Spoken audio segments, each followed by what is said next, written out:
Indonesian guy is taking a photo. I had this? I never used one.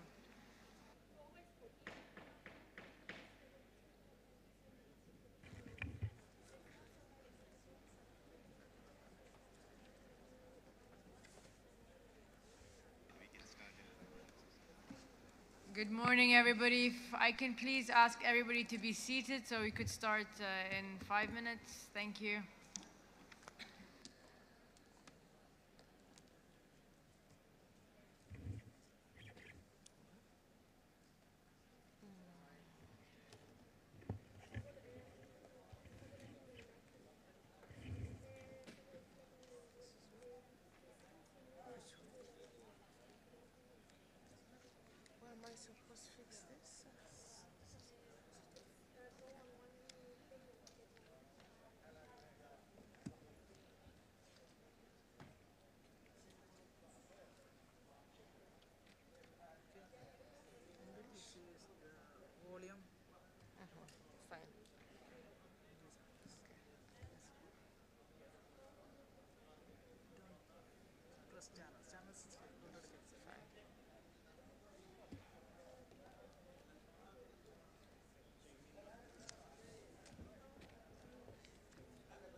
Sie brauchen einen Rucksack, wo Sie alles reintun. Ja.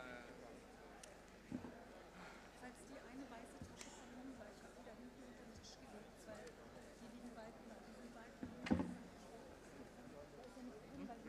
Morgen, alles klar. Ja, doch. Haben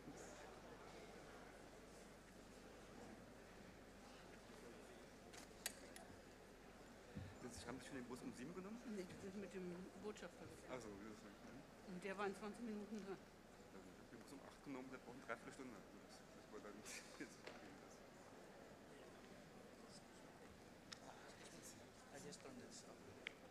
Herr Butler, ich kurz fragen, den Wagen, den Sie haben, den haben Sie hier den ganzen Tag zur Verfügung. Also, hat nämlich gerade die Botschaft angerufen, wenn Frau Staatssekretärin dann kommt, dann benötigen Sie den Wagen dann auch? Oder, die kommt ja abends erst um halb. Ja, genau, wenn die Staatsministerin kommt. Good morning. Die kriegen einen eigenen, also Sie behalten ihr und die kriegen einen eigenen, ja? Good morning, ladies and gentlemen. Before examining item 2 of our agenda, I would like to give you several information. First of all, as you know, the committee at its 35th session, Decision 12B, paragraph 22, decided that the World Heritage Committee meetings should be live streamed over the web.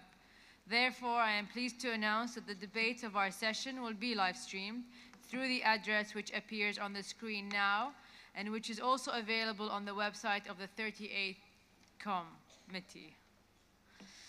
Secondly, please note that the interpretation of our plenary sessions will be available in English and French.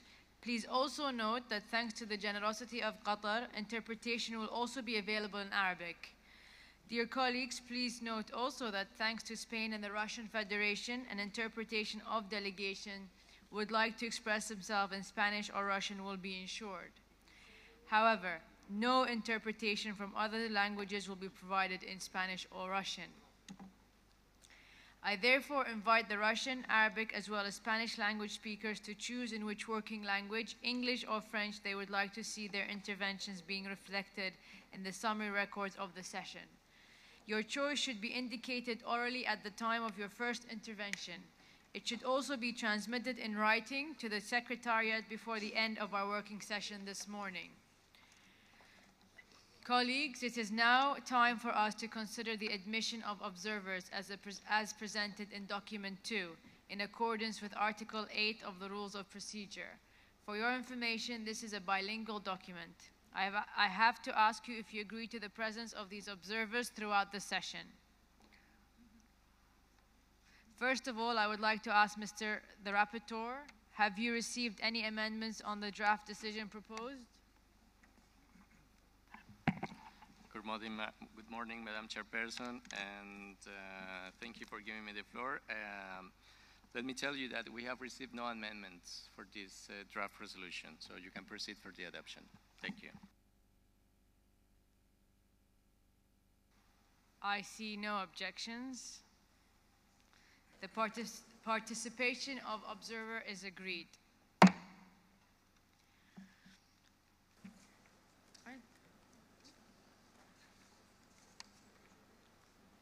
I declare agenda item 2 closed.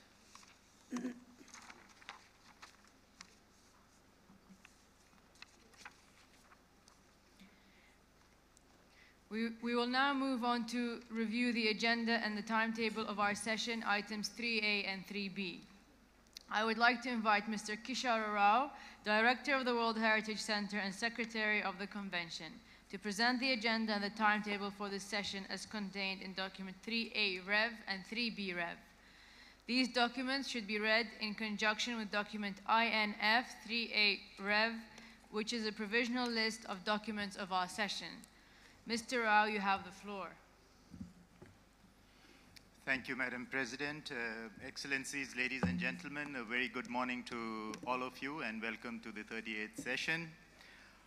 As was briefly described at the Bureau session yesterday and also at the orientation session, the agenda of our session was provisionally adopted by the 37th session in Phnom Penh last year.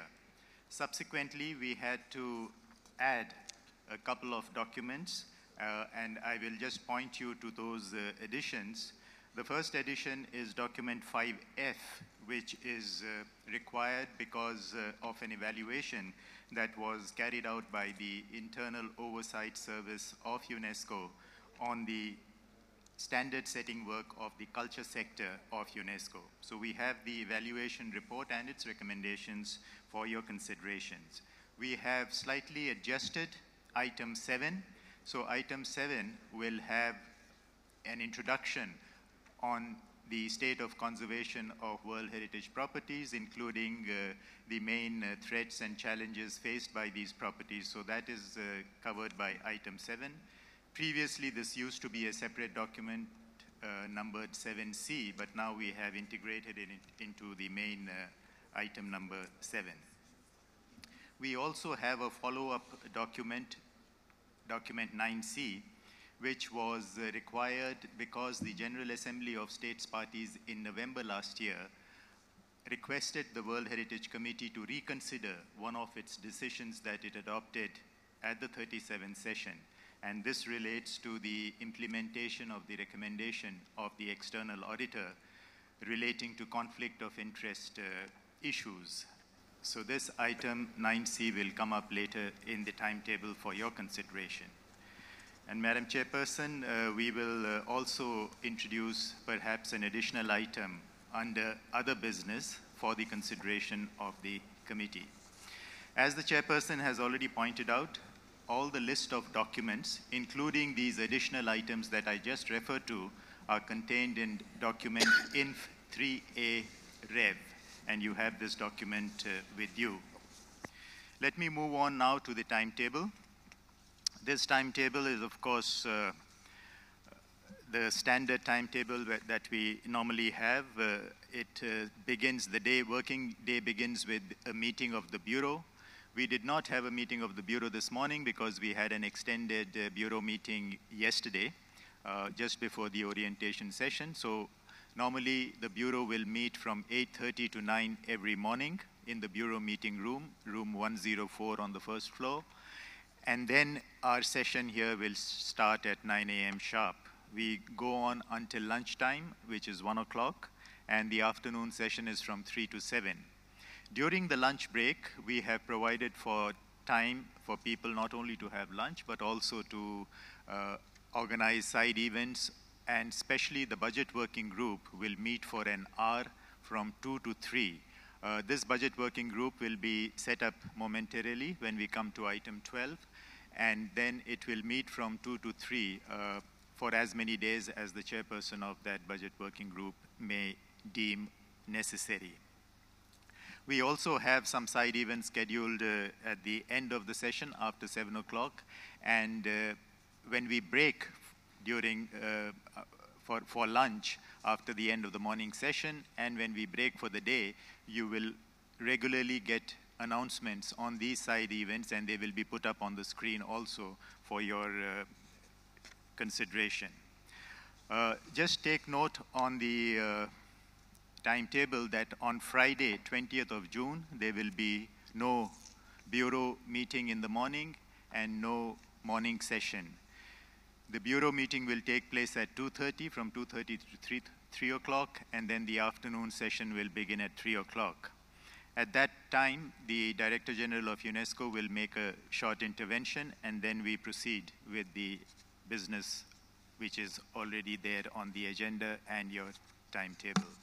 The final adoption of the decisions, the report of decisions, is foreseen to take place on the morning of 25th of June, and we hope to conclude the work that morning and a closing ceremony on the evening of that day. I would just like to mention that for the bureau meetings that take place from 8:30 to 9, these bureau meetings are open to not only the bureau members, but also to committee members as well as state parties who are not committee members. So these are the three categories of participants who are welcome to attend the bureau meeting, because the bureau establishes the work of the committee, and it might be useful for you to follow those discussions. Thank you, Madam Chair. Thank you very much, Mr. Rao, for this presentation. I would like to now ask the rapporteur if he has received any amendments on the draft decision proposed, and if any members of the committee wish to make observations and suggestions regarding the provisional agenda and timetable. Thank you very much, Madam Chairperson. And for this decision, we have received no amendments, so you can proceed for the adoption. Thank you. I see none, therefore we declare draft decision 38(3)A and 38(3)B adopted. And agenda item 3 is now closed.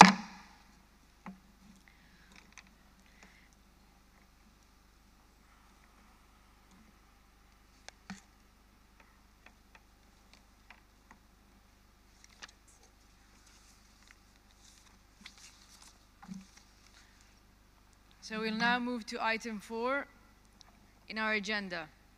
As you know, Mrs. Jasna Zrnovic was the rapporteur of the 37th session of the World Heritage Committee, which took place from 24th June to the 6th of July 2013 in Phnom Penh, Kingdom of Cambodia. Unfortunately, Mr. Zrnovic was not in a position to join us here in Doha, which she deeply regrets. However, she transmitted a video presentation of her report, and we will now have the chance to listen to her even if she is not present with us. Please stay tuned.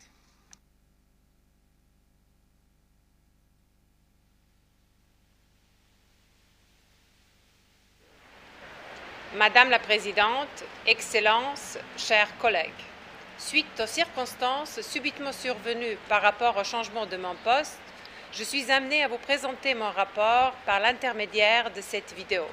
Ce fut un réel plaisir pour moi d'être rapporteur de la 37e session du comité ayant eu lieu au Cambodge du 16 au 27 juin 2013 et dont le déroulement s'effectua dans une ambiance de compréhension mutuelle qui facilita notre tâche pour aboutir à de bons résultats.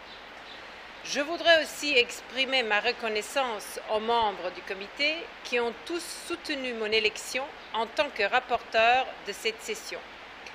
Permettez-moi tout aussi bien de remercier le président de la session, le Premier ministre adjoint M. Sokan, et à son pays pour leur accueil très chaleureux. Mesdames et Messieurs, mes remerciements vont à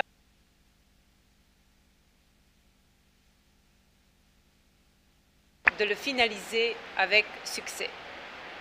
À la 37e session du Comité du patrimoine mondial, plus de 1400 délégués provenant de 121 pays ont participé à la session. Au cours de ces 11 jours de travail, nous avons pris 234 décisions.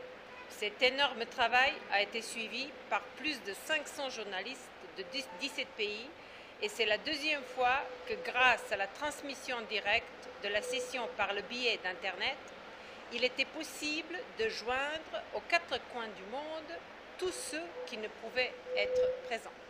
Comme la Convention du patrimoine mondial l'oblige, le comité a insisté sur le besoin urgent de s'occuper du patrimoine menacé, particulièrement au Mali, en Syrie, en République centrafricaine, et a lancé des appels aux dirigeants dans le monde d'en tenir compte en permanence. Il faut aussi noter que les participants se sont vus présenter les conclusions du Forum des jeunes qui avait eu lieu la veille de la session, démontrant ainsi une nouvelle fois la volonté des pays membres à augmenter la visibilité du patrimoine mondial parmi les jeunes, tout comme de rapprocher aux générations futures la nécessité de conserver le patrimoine naturel et culturel en le préservant avec beaucoup d'attention et en protégeant l'environnement.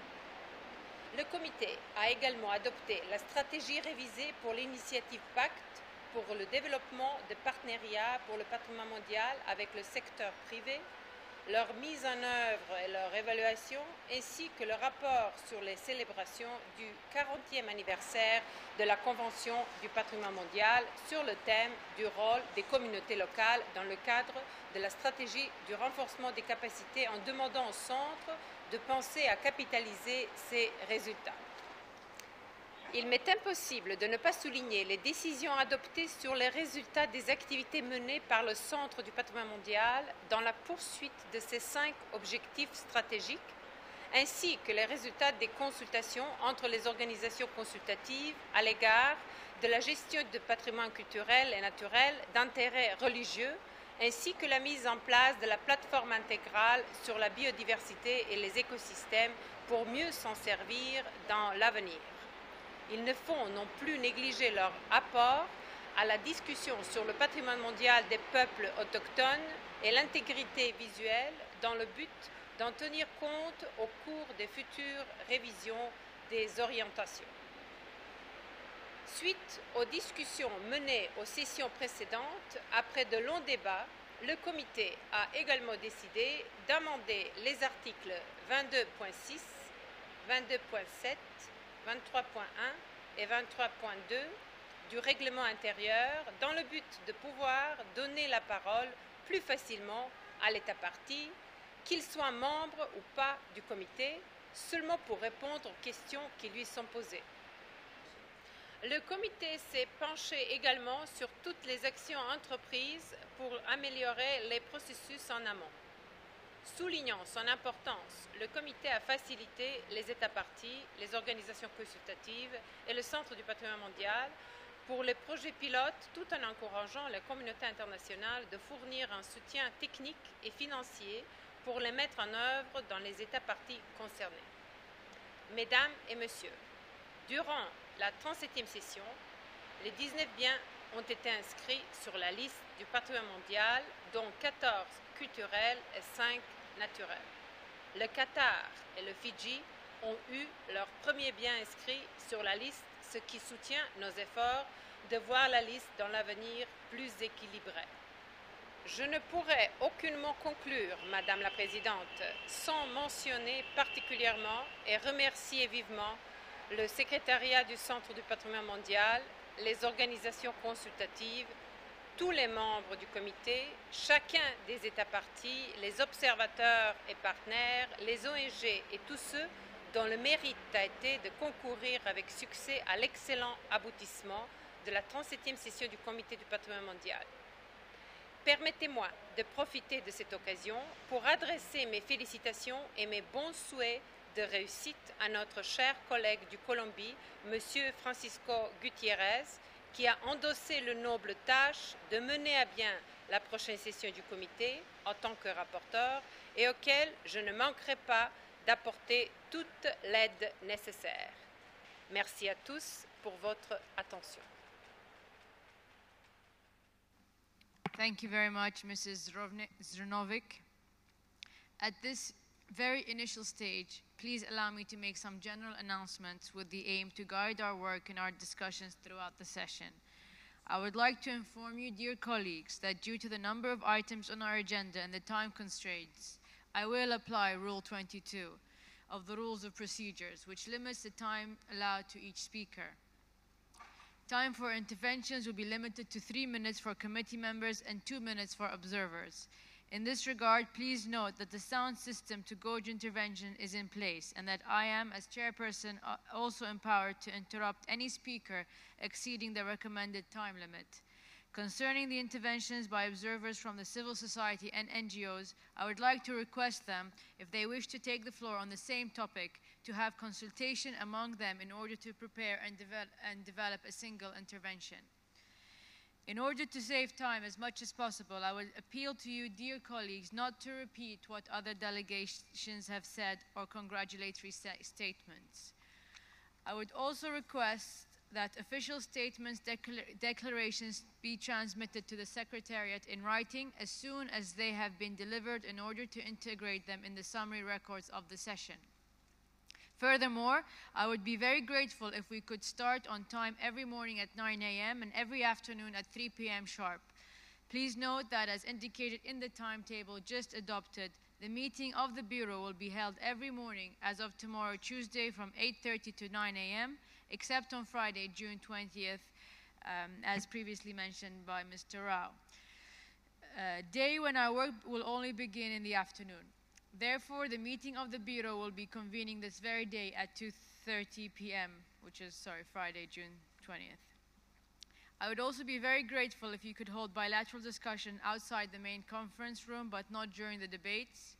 I would also be grateful if you can all switch your mobile phones if you haven't already, or put them on silent so that we don't interrupt the debate.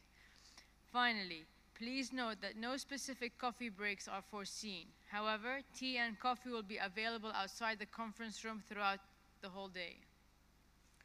Last but not least, I also wish to remind you that all amendments to draft decisions have to be submitted beforehand to the rapporteur, Mr. Francisco Gutierrez Plata, in writing, using the blue form and, when possible, in an electronic version at the following mail address: wh-rapporteur@unesco.org, which is displayed on the screen.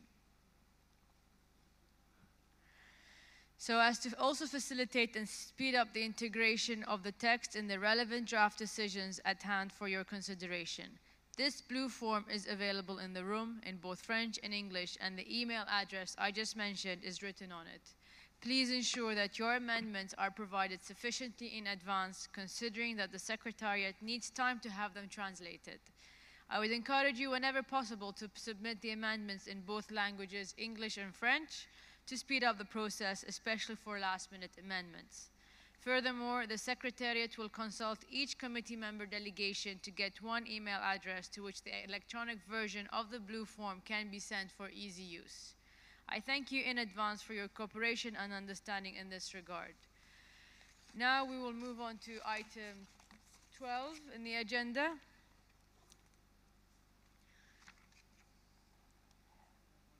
Which is about the working group. So, dear colleagues, as you will remember, the committee established by Decision 35-12B, paragraph 13, a standing consultative body for review of the committee's biennial budget in conformity with Article 20 of the Rules of Procedure, open to all state parties that wishes to, including states, non-members of the committee. I would also like to recall that the advisory bodies will have the possibilities to attend the working groups as observers. Dear colleagues, as you know, as per Rule 20.2 of the Rules of Procedure, it is of the responsibility of the group to elect its chairperson. However, I understand that some consultations have already taken place in this regard, and I've been informed that the delegation of Germany would like to make a proposition. Please have the floor, Germany.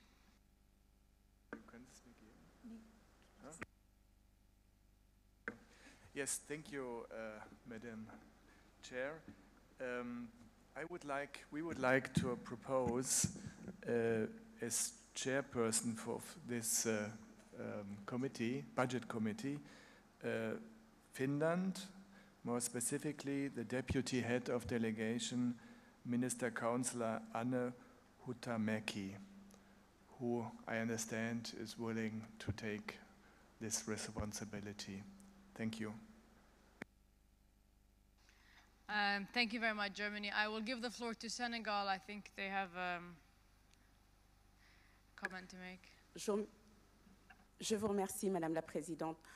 Madame la Présidente, prenant la parole pour la première fois ce matin, nous voudrions déroger malgré ce que vous nous avez demandé et vous adresser nos remerciements et félicitations pour l'accueil que vous nous avez réservé et le spectacle magnifique auquel nous avons eu droit hier. Ceci dit, nous voudrions soutenir très fortement la proposition faite par notre collègue de l'Allemagne et manifester tout notre soutien à l'endroit de la déléguée permanente adjointe de Finlande pour la présidence de ce groupe de travail.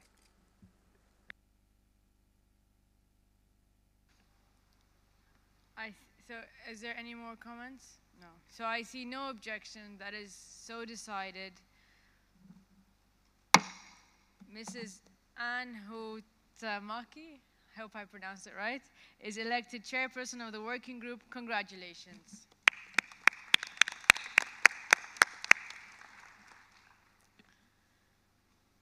Finland would like to make a comment.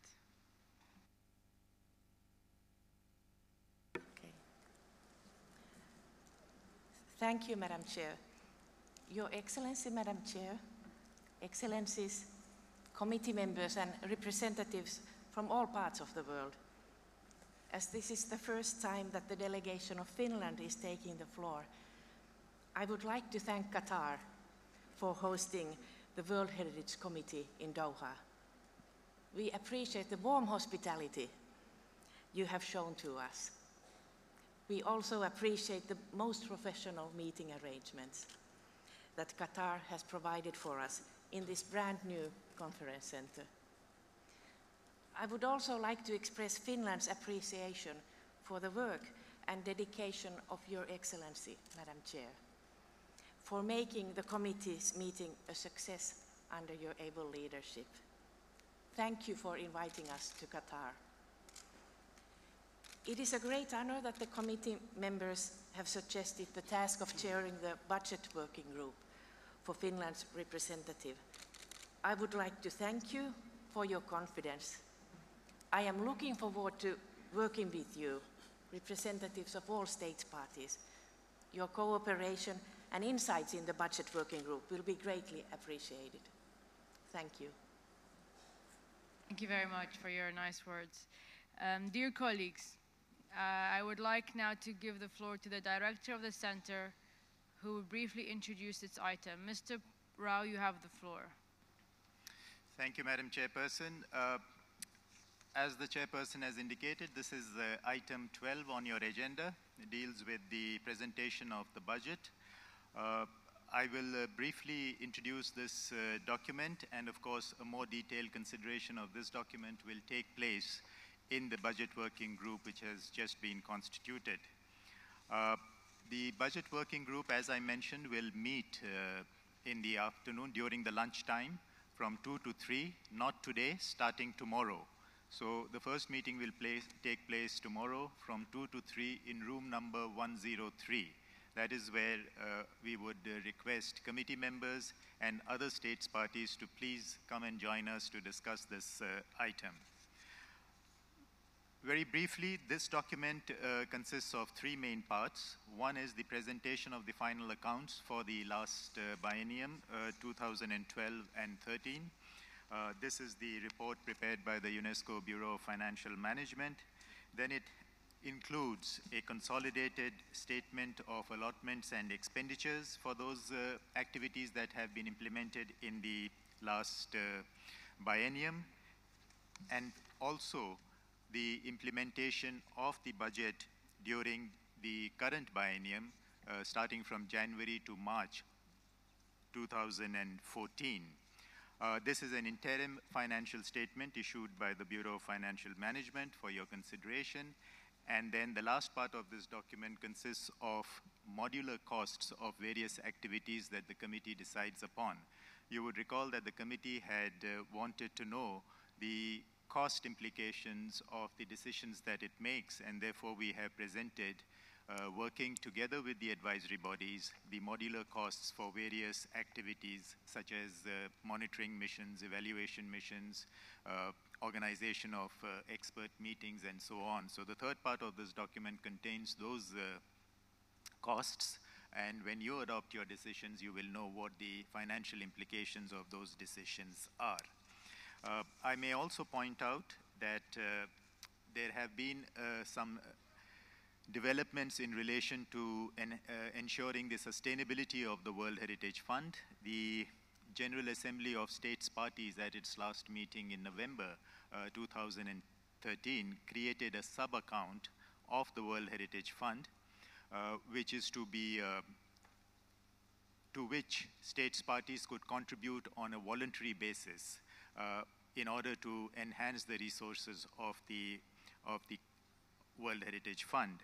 And I would like to take this opportunity to thank several states parties who have contributed, such as Finland, Monaco, Norway, Qatar, the Republic of Korea.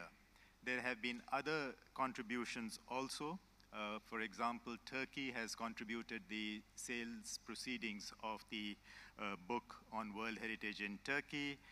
The members of the Finnish National Commission chose to provide their remuneration, which they would normally get for attending meetings of the National Commission, to the World Heritage Fund. So there have been various innovative ways in which people have contributed to enhance the size of the World Heritage Fund. The General Assembly also took a decision by presenting several options for states parties to contribute voluntary funds to the World Heritage Fund, and 7 such options were given. And the first state party which responded readily to this request was Australia, which has doubled on a voluntary basis its contributions to the World Heritage Fund. So I would take this opportunity to appeal to other states parties to also consider one of the 7 options and make additional voluntary contributions to the World Heritage Fund. Those are some of the main features of this document, document 12. And as I said, the budget working group will go into each of these issues in greater detail. But the main issue that would be before the budget working group would be to ensure how the sustainability of the World Heritage Fund can be ensured, because the workload is growing with additional sites being nominated each year, with additional requirements of evaluations and state of conservation monitoring missions required to be carried out, with additional requests for advisory missions that are being made.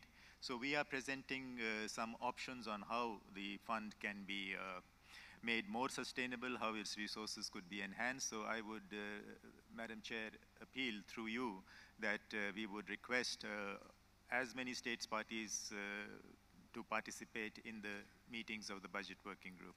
Thank you, Madam Chair. Thank you very much, Mr. Kishara. We all heard the information by Mr. Rao. The group is therefore invited to meet at room 103. Did you mention the times? 2 to 3 p.m. So thank you for your attention on this matter, and we would encourage participation by state members. Thank you. We will now move to the next item on the agenda, which is item 5A, which is the report of the World Heritage Center on its activities, which is contained in the document 5A. Regarding the report of the World Heritage Center on its activities, I would like to give the floor to Mr. Rao. Please have the floor. Thank you. Thank you, Madam Chair. This is document 5A, which is essentially a document that presents all the activities that the Secretariat has implemented since the last session of the World Heritage Committee, that is the 37th session until this year. This document also contains several annexes that the World Heritage Committee wanted information upon. One of the annexes, Annex 1, shows the implementation of the decisions that you have taken at the previous session. the progress in implementing the various decisions that you have taken. Annex 2 lists all the expert meetings that have been held or are proposed to be held during the current year. This is also an information that you wanted to have for you to consider whether or not to participate in any of these meetings. We have given in Annex 3 all the authorizations that have been granted for the use of the World Heritage emblem. There is a summary of an expert meeting on the recommendation on the historic urban landscape and its mainstreaming into the operational guidelines of the World Heritage Convention. This is contained in Annex 4. And the last annex, Annex 5, is an inventory of World Heritage partnerships, the partnerships that we sign with various organizations, international organizations, and the private sector, and this is information that the committee wished to have. So these are 5 annexes that accompany this document 5A. We have slightly changed the presentation of this document. As you can see, there is an extended analytical information in the beginning of this document, covering several pages. And the reason why we have presented it in this format is to align it completely with the established program, which is established by the General Conference of UNESCO. So we have followed the same expected results that are contained in the 36C5 of the UNESCO General Conference. You will know that for the current biennium 2014 and 15, there is only one expected result for the World Heritage Convention, but in the previous biennium there were 3 expected results, each of which had performance indicators and benchmarks, and therefore we have presented this document in that particular format with 3 expected results and showing the achievements that we have made against each of these performance indicators. I will not go into the details because the document is self-explanatory. What I would like to point out is that this, as I mentioned, this is a report for 1 year, but you have to also take into account the report of the previous session to have a full idea of the achievements that have been made against the benchmarks that were established by the General Conference. I would just like to say that in all cases we have exceeded the benchmarks, and that is thanks to the contributions that have been made through extra budgetary funding sources, through the regular program budget, as well as, of course, the budget of the World Heritage Fund. Various partners have also contributed to the implementation of several of these activities, and we are grateful and thankful to them for their contributions. I may mention that the states parties to the convention, which stood at 190 until now, would be increased by an additional state party which has ratified the convention on the 15th of May, and that ratification will become effective on the 15th of August. So we will now have 191 countries, with Bahamas being the latest addition to the list of states parties. There are only a few states parties, a few member states of UNESCO that have not yet ratified the convention, and these are Somalia and South Sudan in Africa, Tuvalu, Timor-Leste, and Nauru in the Pacific. So 5 member states of UNESCO are yet to ratify the convention, and I hope they will come forward as time goes by.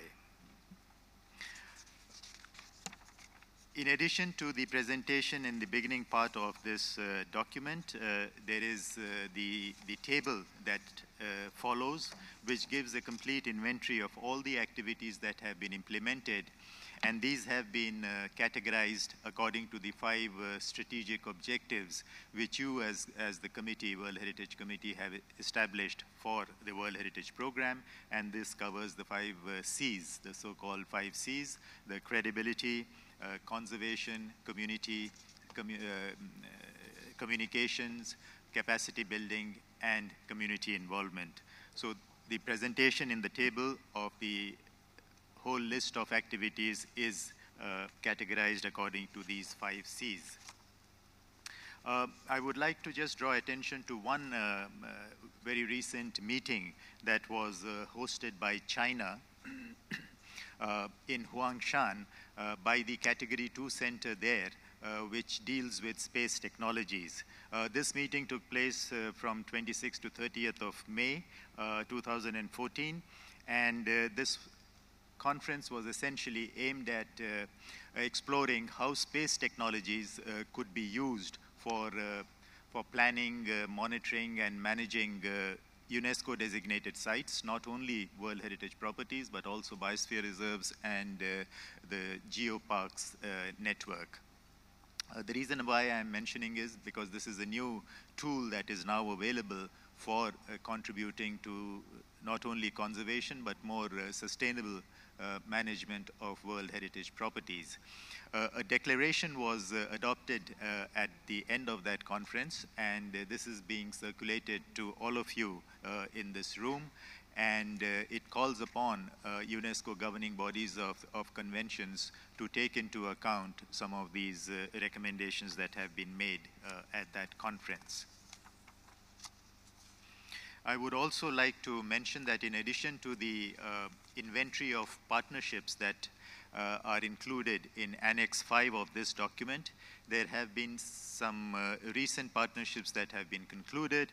The first one was signed on 19th May 2014 with the United States-based cruise company, Seabourn Cruise Line, and this partnership is in support of the World Heritage Sustainable Tourism Program. This is a $1 million US partnership, and the idea is that engaging with the cruise line industry will help to better influence a key tourism industry, international private sector player on sustainable tourism and the industry's role in World Heritage conservation and protection. The second partnership was signed with the Fonds Culturel Arts et Ouvrages in Paris on 24th of May, and this is in support of World Heritage sites inscribed on the World Heritage list in danger. They will be providing, or they are providing, resources for the conservation of manuscripts in Timbuktu, Mali, for the conservation of the site of Coro and its port in Venezuela, and the site of Abu Mena in Egypt. This is a partnership of roughly $500,000 US. And lastly, the third partnership that was signed since this document was prepared for your consideration is a partnership with Underwater Earth.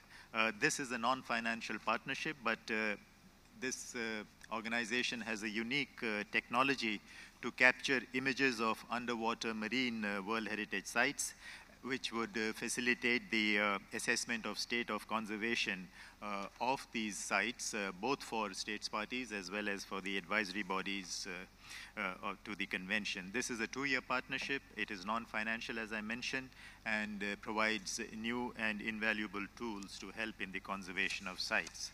So those were just some of the highlights, but if you have any specific questions or comments to make, I would be happy, together with my colleagues, to respond to them. Thank you, Madam Chair. Thank you very much, Mr. Rao, for this very interesting presentation. I would like to give the floor to Jamaica. Thank you very much, Chair.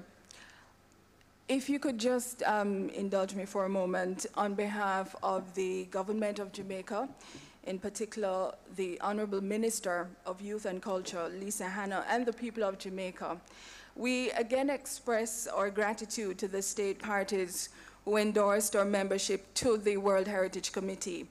As indicated in November, this is not a privilege that we take lightly.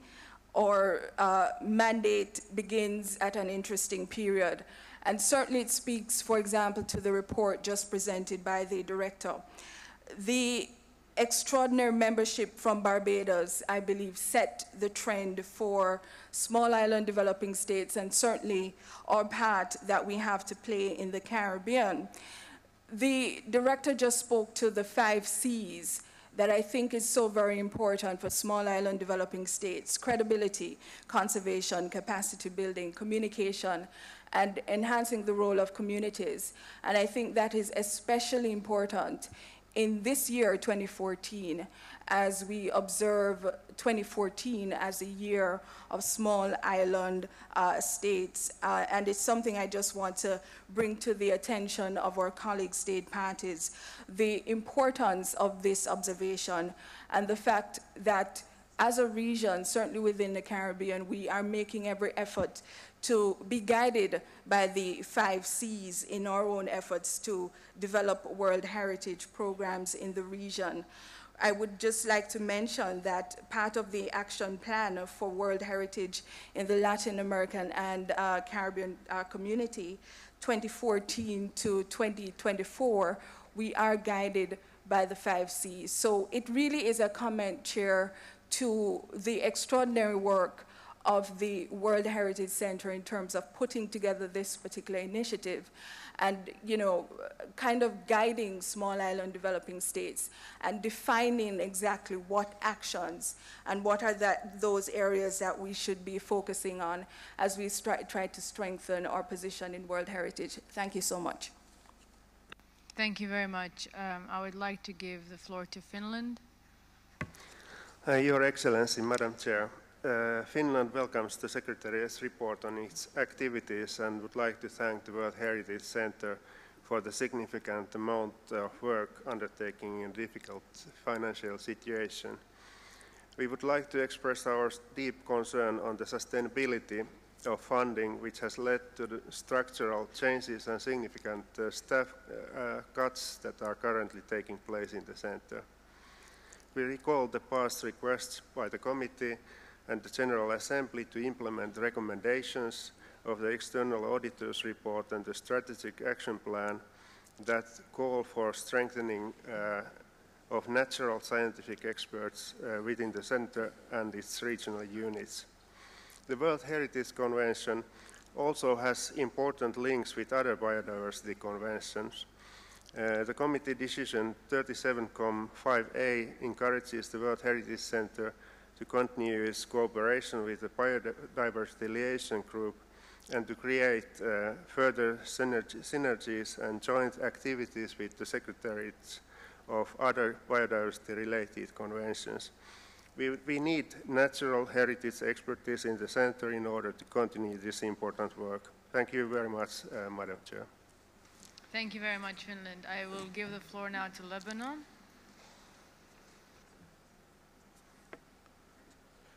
Thank you, معالي الشيخة, وشكرا قطر. Une des résolutions les plus importantes à Phnom Penh, c'était l'adoption de la stratégie révisée du pacte destinée à améliorer le développement de partenariat du patrimoine mondial avec le secteur privé. Or, on dit dans le paragraphe, pour ne pas être longué, qu'on avait délaissé les partenariats les moins importants financièrement. Or, ceci, on a quand même un devoir éthique d'orienter les partenaires qui n'auraient pas assez de visibilité et d'identifier les projets qui pourraient améliorer la participation du secteur privé en ce qui concerne le patrimoine mondial. Je vous remercie.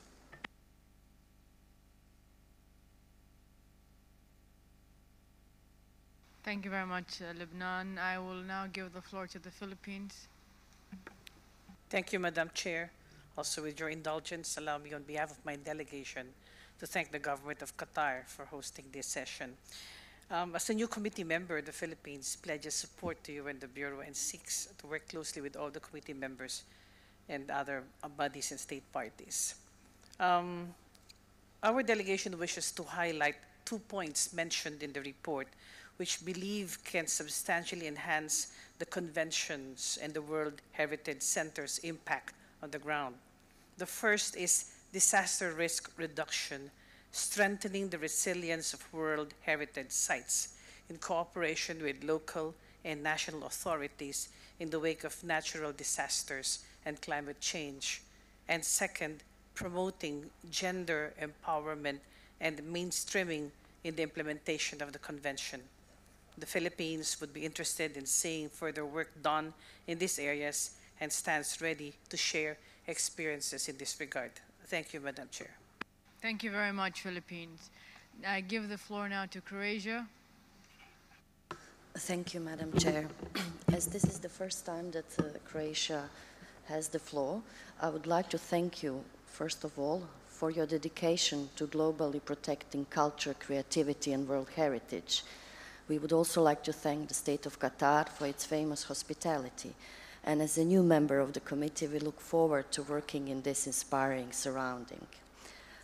Croatia would also like to thank Mr. Rao and the World Heritage Center for this extensive report, also especially underlying the promotion of the synergy with other conventions that we also consider very important, among other issues raised in this extensive report. Thank you very much. Thank you very much, Croatia. Now the floor is to Germany. Thank you, Madam Chair. Well, first of all, I would like to thank the director of the World Heritage Center, Mr. Rao, for his report, and I would like to thank the center for its excellent work in the past year and its continuous support to the state parties. My second remark takes up what has just been said by the distinguished delegate of Finland.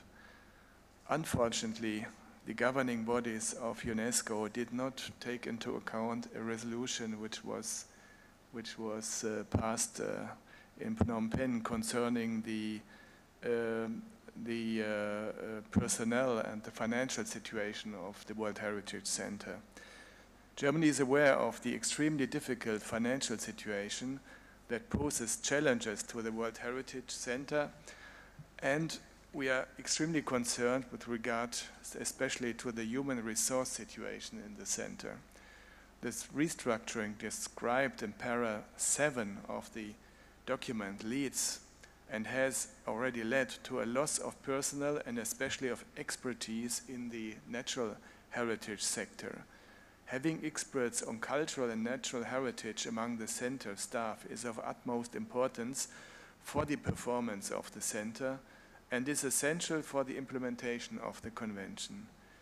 We therefore urge the Director General of UNESCO to ensure adequate expertise on natural and cultural heritage in the center in order for the sake of effective implementation of the convention. We have submitted an amendment to the draft decision in this regard. Thank you. Thank you very much, Germany. I will now give the floor to India. Thank you, Madam Chair. Since India is taking the floor for the first time, I will congratulate Her Excellency, the Chairperson, Sheikh Khalida Mayamasa, and the government of the Qatar for making this excellent arrangement and providing the excellent venue. I also appreciate the efforts taken by the World Heritage Center in meeting all the deadlines for its activities which were undertaken in the last year.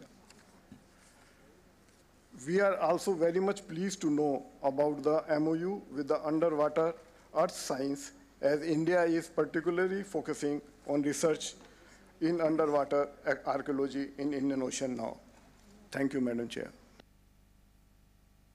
Thank you very much. I see no more requests for intervention.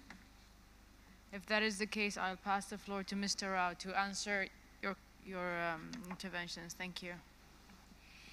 Thank you, Madam Chair, and thanks to the committee members who have taken the floor and expressed their support to the report that was presented to you.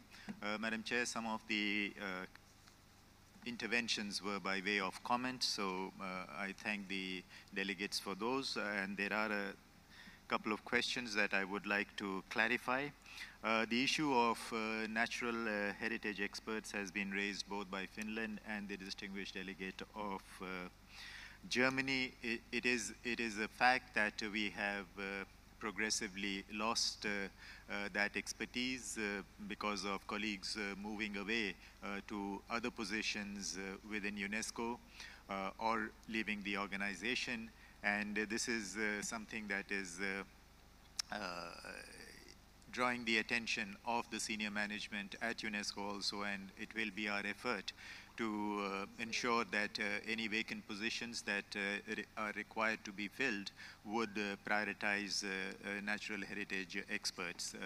Having said that, I would also like to mention that we will continue to work closely with the natural sciences sector of UNESCO in order to be able to source natural heritage expertise in the various activities that are implemented by the Secretariat.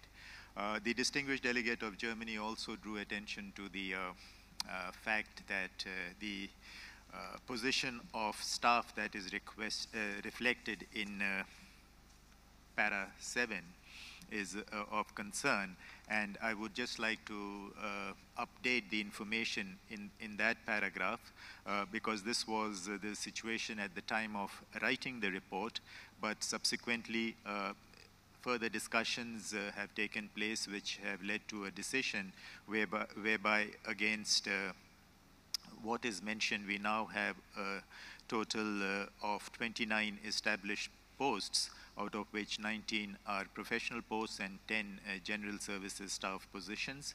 And additionally, we have also 27 extra budgetary funded posts, 23 of which are at the professional grade and 4 at the general services grade. So there is an increase in the staffing situation as opposed to what is reflected in paragraph 7 of this document.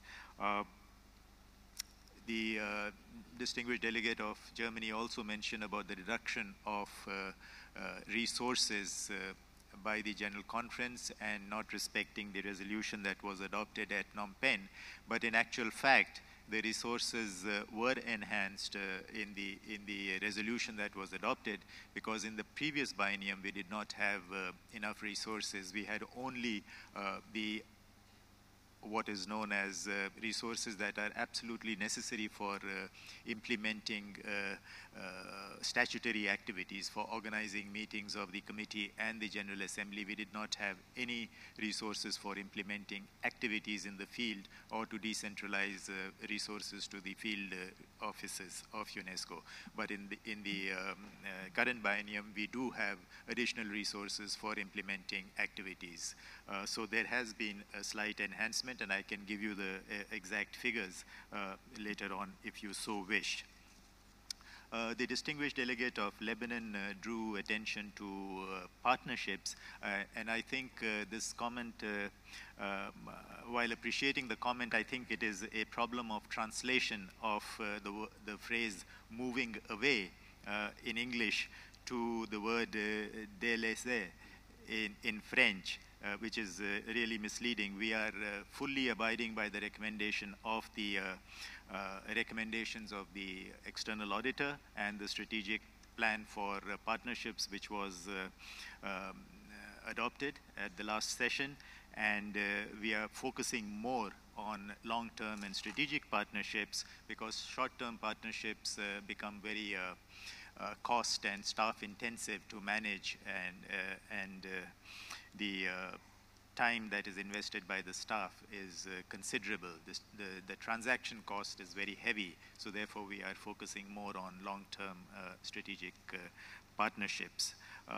The delegate of Philippines rightly drew attention to the work that is done for enhancing resilience of World Heritage properties.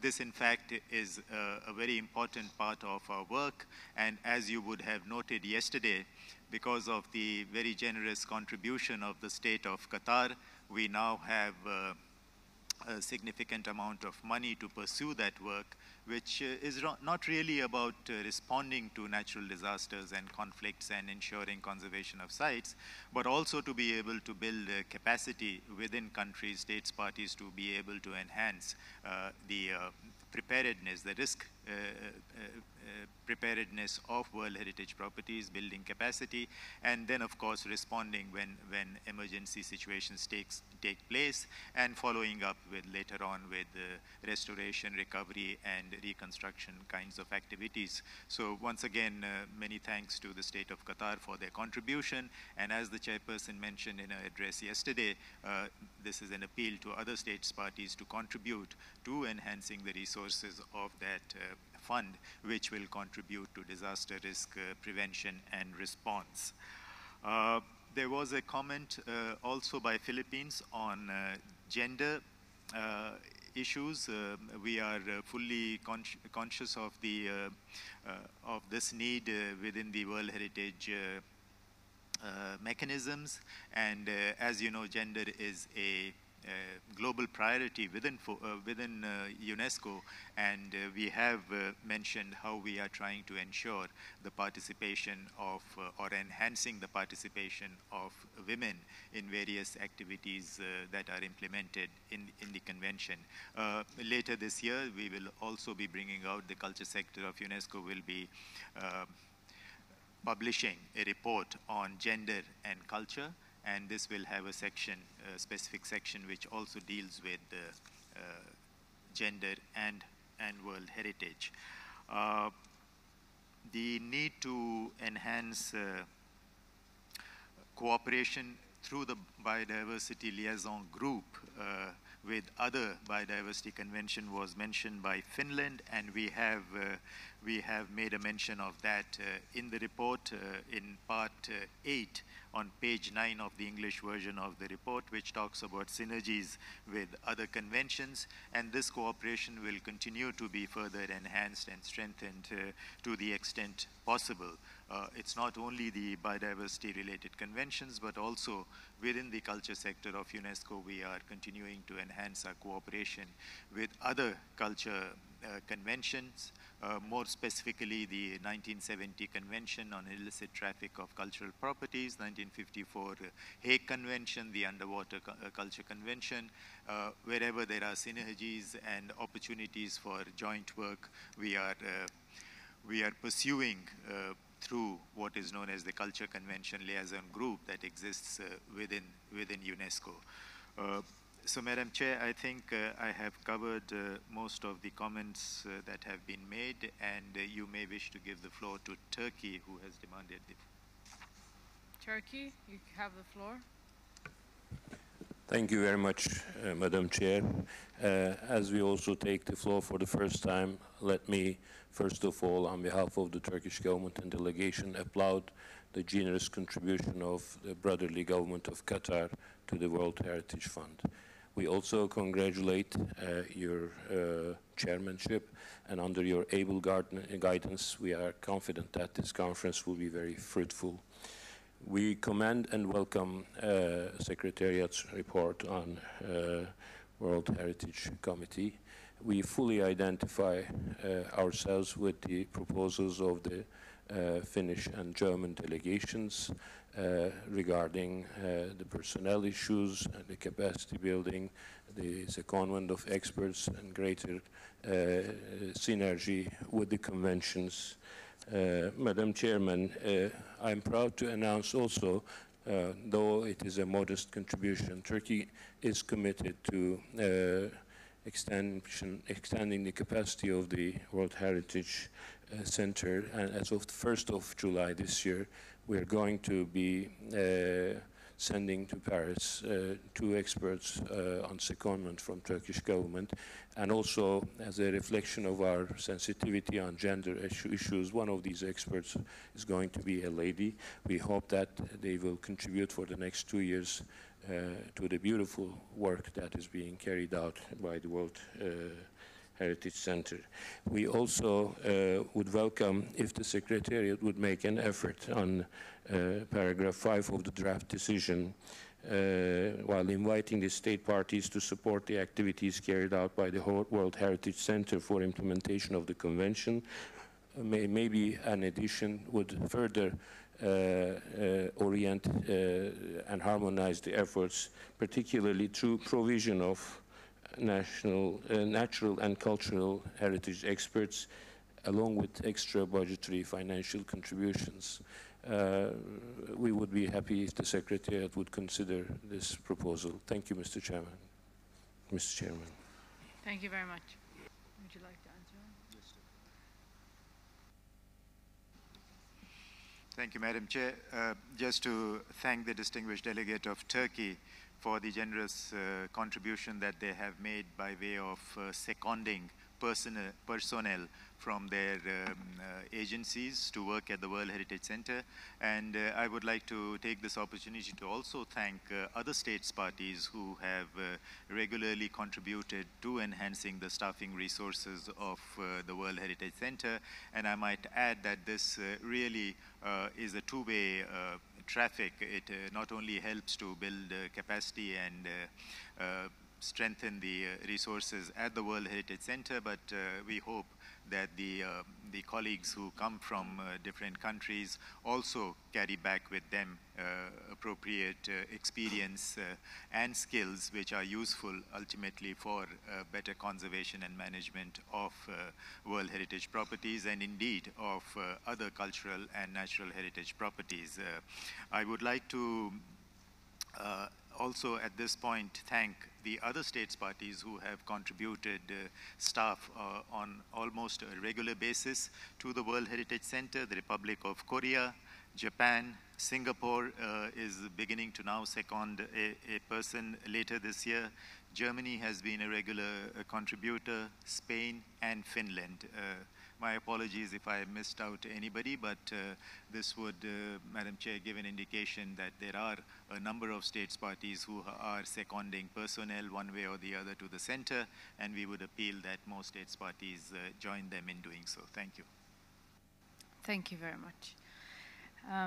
I would like, if there are no further interventions, I would like to turn our attention to draft decision 38-5A included in point X of the document, point 10 of the document that have been just presented to you.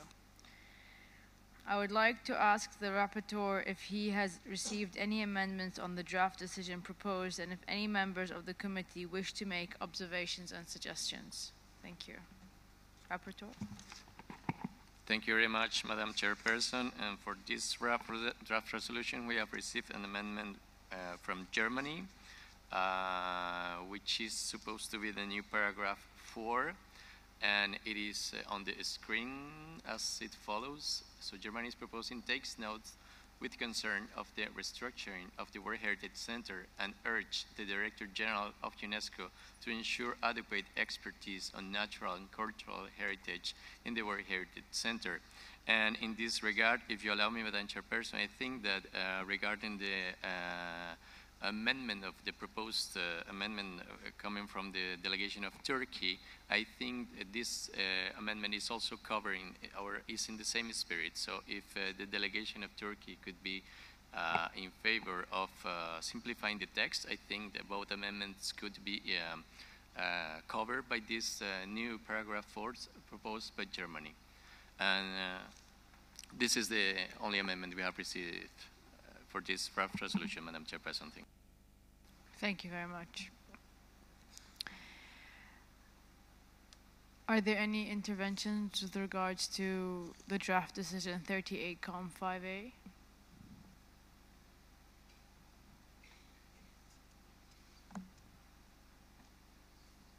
I see none. Therefore, declare the draft decision 38-5A adopted. As amended. Thank you very much. I think now we could move to the next point in the agenda, which is 5B, item 5B, which is the reports of the advisory bodies on their activities. These reports are presented in document 5B. I now invite the representative of ICROM, followed by the representative of ICOMOS and the representative of IUCN to briefly present their report.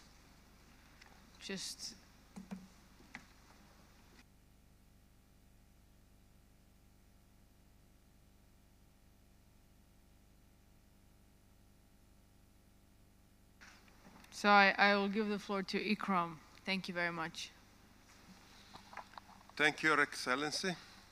As this is the first time that ICROM is taking the floor, I would like to express my warmest thanks to you and your government for the generous welcome and hospitality accorded to our entire delegation.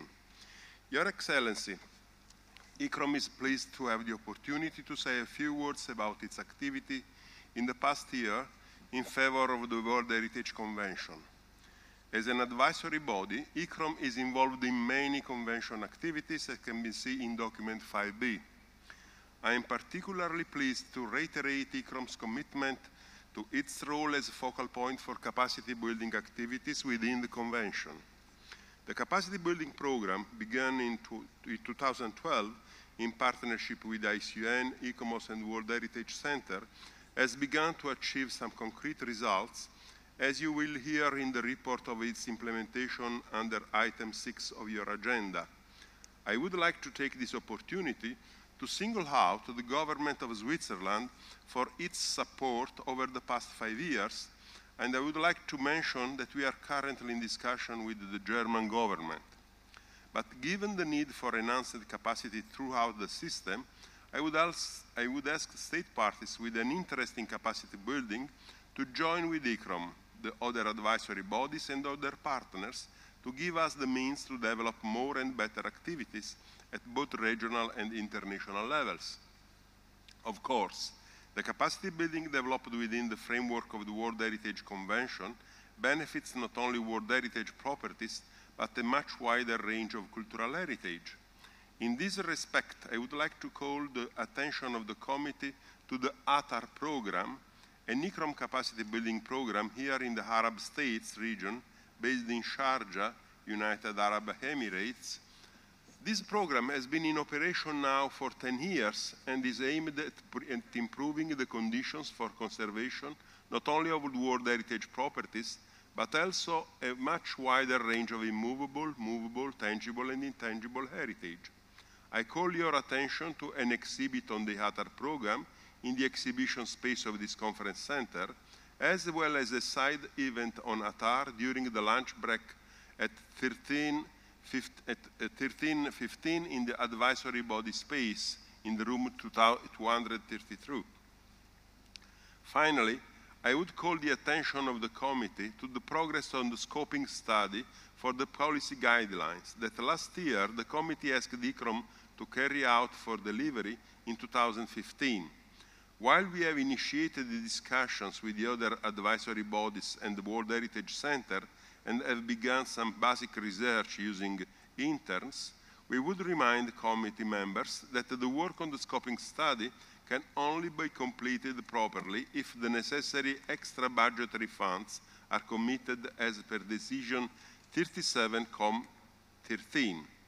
To conclude, ICROM looks forward to ongoing collaboration with the other advisory bodies, the World Heritage Center, and the other institutions on capacity building and other activities to improve the implementation of the World Heritage Convention.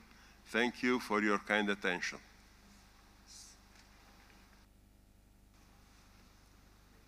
Thank you very much for this presentation. Are there any comments on the report from ICROM?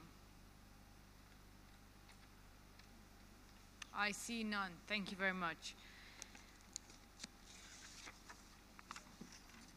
I now invite the representative of ICOMOS to briefly present their report. Please, you have the floor. Thank you, Madam Chair. Excuse me, I'm sorry. We just saw Senegal, so we'll just hold on that and go back to ICROM's presentation. Senegal, you have the floor.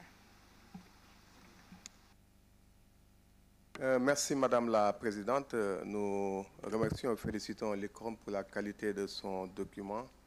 Nous voudrions juste suggérer à l'ICROM de prêter un peu plus d'attention aux immenses efforts qui ont lieu actuellement en Afrique, notamment dans le domaine des universités, où des masters et des filières académiques et même des facultés sont ouvertes dans de nombreux pays dans le domaine du patrimoine. Il serait bien de faire l'inventaire de ces initiatives extrêmement importantes qui vont nous permettre d'aller au-delà du renforcement des capacités. Parce qu'avant le renforcement des capacités, il faut d'abord la capacitation. Nous sommes en train de former, je pense, dans ces universités, dans ces instituts, en Afrique, un personnel qualifié. Il serait bien que l'ICROM soit un peu plus à l'écoute de cela et que nous puissions travailler en très bonne synergie. Merci.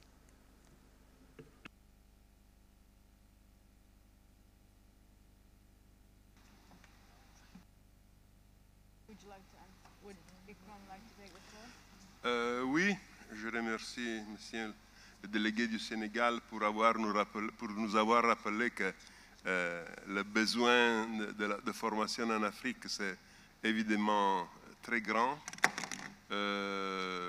Nous sommes absolument prêts à continuer à travailler et à solliciter tous les membres de la Convention à aider toutes les organisations qui s'occupent de formation pour le patrimoine en Afrique. J'étais cette année à l'école du patrimoine africain. Je viens de recevoir des nouvelles de l'école du CEDA, du centre Kenyot de Mombasa. Et je suis d'un côté soulevé du fait que beaucoup des pays de l'Afrique occidentale maintenant ont renforcé la capacité d'action de l'EPA. En même temps, je suis un peu préoccupé par la condition actuelle du CEDA. Mais je suis tout à fait d'accord qu'il faudra travailler plus, avec plus de solidité, avec plus de relations avec les centres de formation universitaire dans toute l'Afrique. Je souhaite qu'il y aura un moment dans cette conférence où on pourra discuter avec les représentants des pays africains de joindre nos efforts pour tout ça. Merci bien.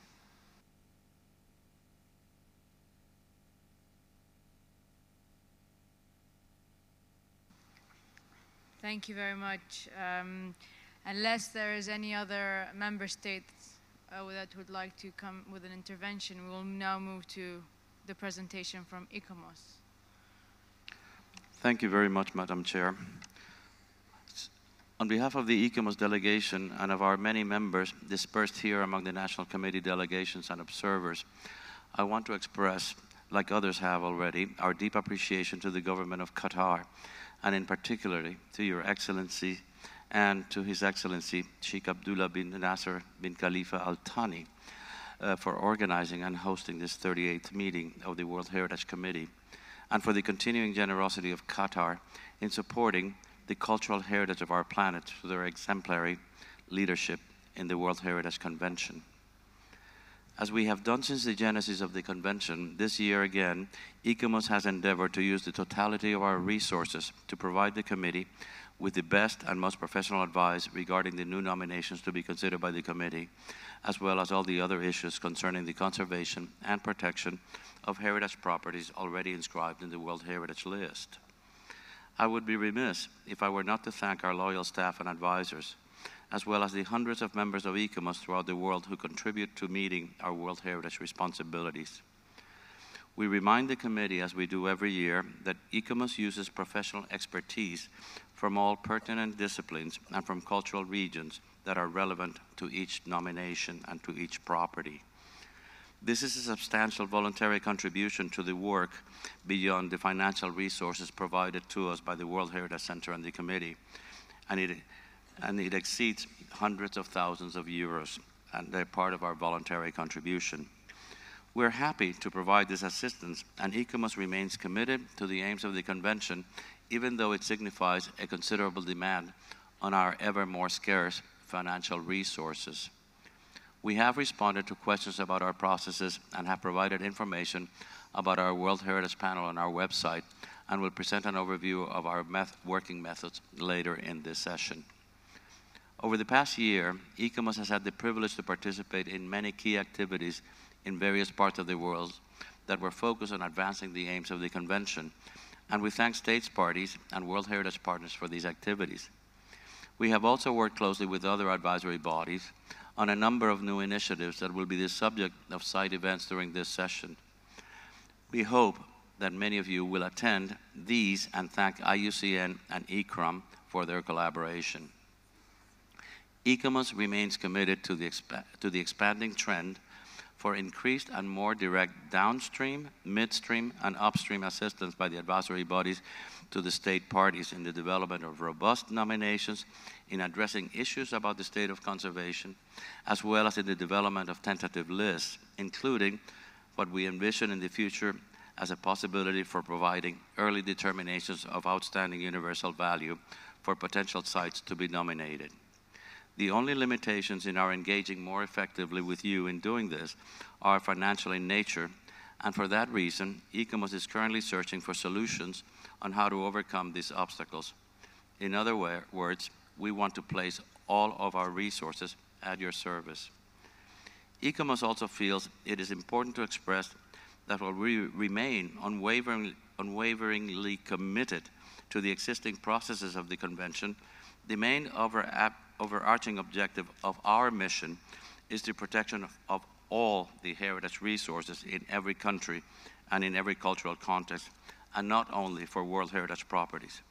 For that reason, we're also committed to finding ways to ensure that the excellence and expertise derived from protecting World Heritage sites will trickle down and be put to more effective use in protecting the complete inventories of all cultural resources, regardless of whether these sites will ever be inscribed in the World Heritage List.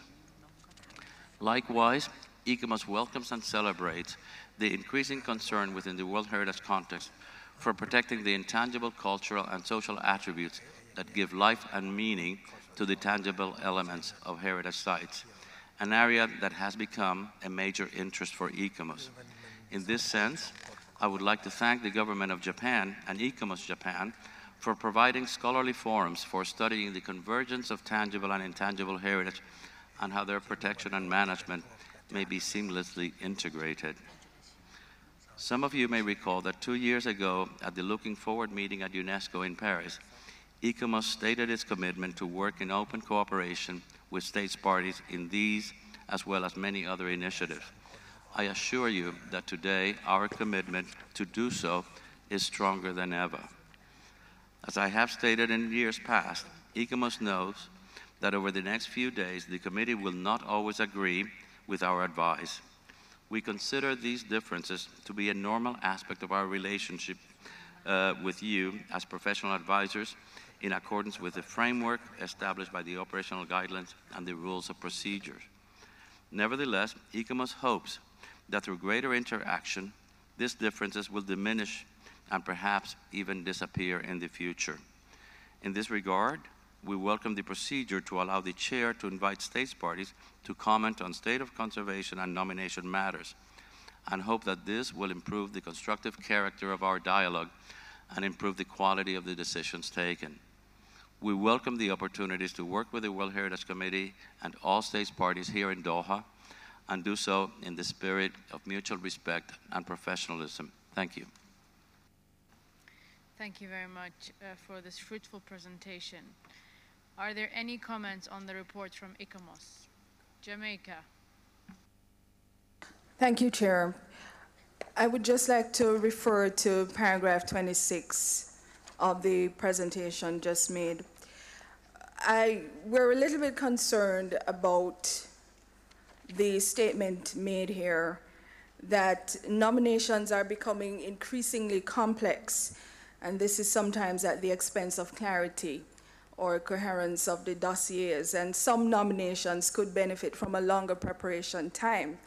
And I just wonder if you could speak to that. Could we be more definitive in terms of what is expected when we look back, for example, at the number of nominations that had to be deferred? When you look at it, you clearly see that this point made in paragraph 26 is something that we have to look at carefully. So if you could speak to that a little bit more for me, thank you. You can have the floor. Thank you. Thank you. Indeed, the character of certain nominations is becoming increasingly complicated, but the level of attention that we give to each of these nominations is proportionate and fitting in terms of the nature and extent of the nomination. Serial nominations, of course, are getting more and more complex. As to the methodology that we follow to determine what our recommendation will be, whether it's an inscription, a referral, or a deferral, I believe that those have been made fairly clear, and there has been no change in the way that we deal with our decisions. We try to make sure that nominations that are successful and inscribed will not bring a trail of problems that remain unresolved at the time of inscription. And it is basically that concern that drives our recommendation for a referral or a deferral. Thank you very much. Qatar, you have the floor. شكرا سيدة الرئيسة. لا شك أن عمل الآيكوموس نعتمد عليه كثيرا في أعمال لجنة التراث العالمي، ولا شك أن الآيكوموس يقوم بجهد جبار وكبير في هذا الجانب. ورد في التقرير بأن يتم إرسال خبراء ومختصين من أنحاء العالم إلى المواقع التي تحتاج إلى دراسة، ولكن أحيانا يعني بعض الدول لديها ملاحظة أو لنقل تشتكي بأن بعض الخبراء لا يكونوا متخصصين فعلا في الجانب الذي يرسلون لدراسته أو الموقع الذي يرسلون لدراسته. فنود أن نحث الآيكوموس على الاهتمام يعني بهذا الموضوع بشكل أكبر، بحيث يتم إرسال يعني متخصصين في للدول الذين هم فعلا متخصصين في تراثها، سواء يعني أو لنقل مختصين في قارة معينة أو في يعني تراث معين. النقطة الأخرى، وهذا أيضا أتوجه للدول العربية لأن تمت مناقشته من خلال الدول العربية، بأن يتم تعزيز الآيكوموس بخبراء من الدول العربية لكي أيضا يكونوا داعمين لجهد الآيكوموس. وطبعا هذا أبدا ليس فيه أي تقليل من عمل الآيكوموس الذي نقدره كثيرا، وشكرا.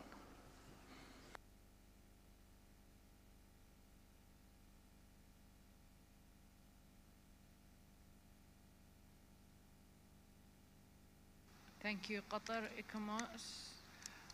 Thank you. Indeed, we do spend a lot of time in the process of selecting the perfect or the ideal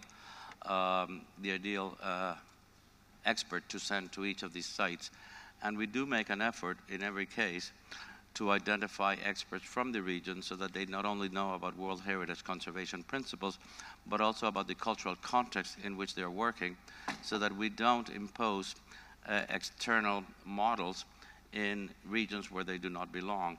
I appreciate your comment, and I assure you that we always try to do this. Sometimes I agree, and we accept that we are not as successful in doing so.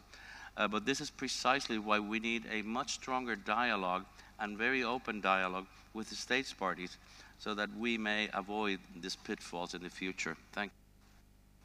Thank you very much. I will give the floor to India.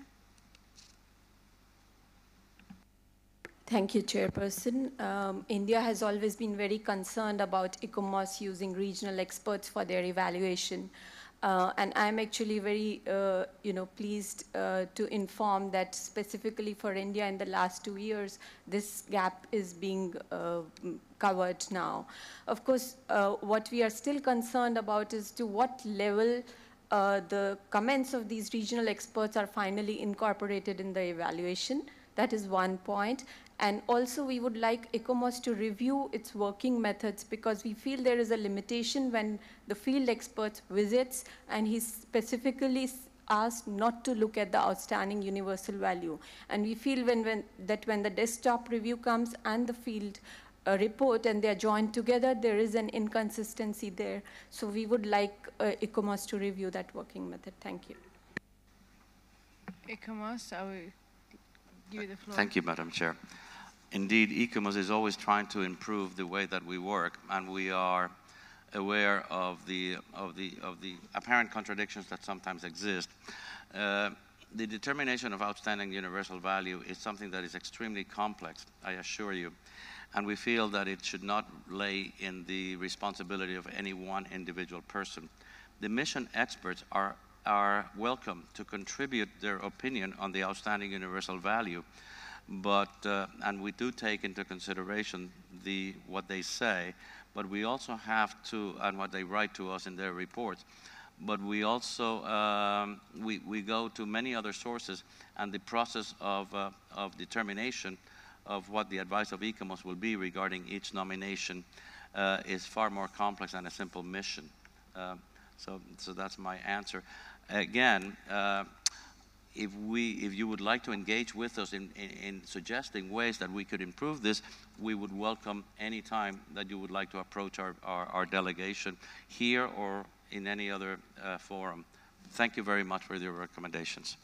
Thank you, Mr. Aros. I'd just like to mention one thing. We're opening the floor to state parties first, and then we'll open it to committee members first, and then we'll open it to observatories members later on. So the floor is now with Japan. Thank you, Excellency, Madam Chairperson. I should refrain from making a congratulatory remark, but I cannot resist to say a few words of appreciation because of my status of former ambassador of Japan to Qatar. I'd like to express my gratitude to the state of Qatar and government for accepting us to this wonderful site.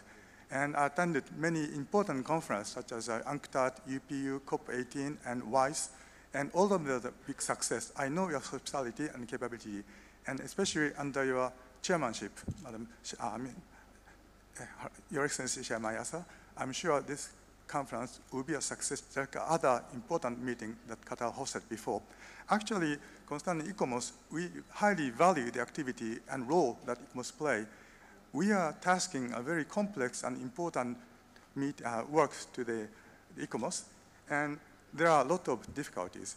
But I'm very glad that the ICOMOS report says the importance of broader geocultural representation within the working group and working heritage panel, and also ICOMOS confirms its willingness to strengthen the dialogue with state parties, particularly with regard to the upstream process and advanced missions in Part 19 and 20.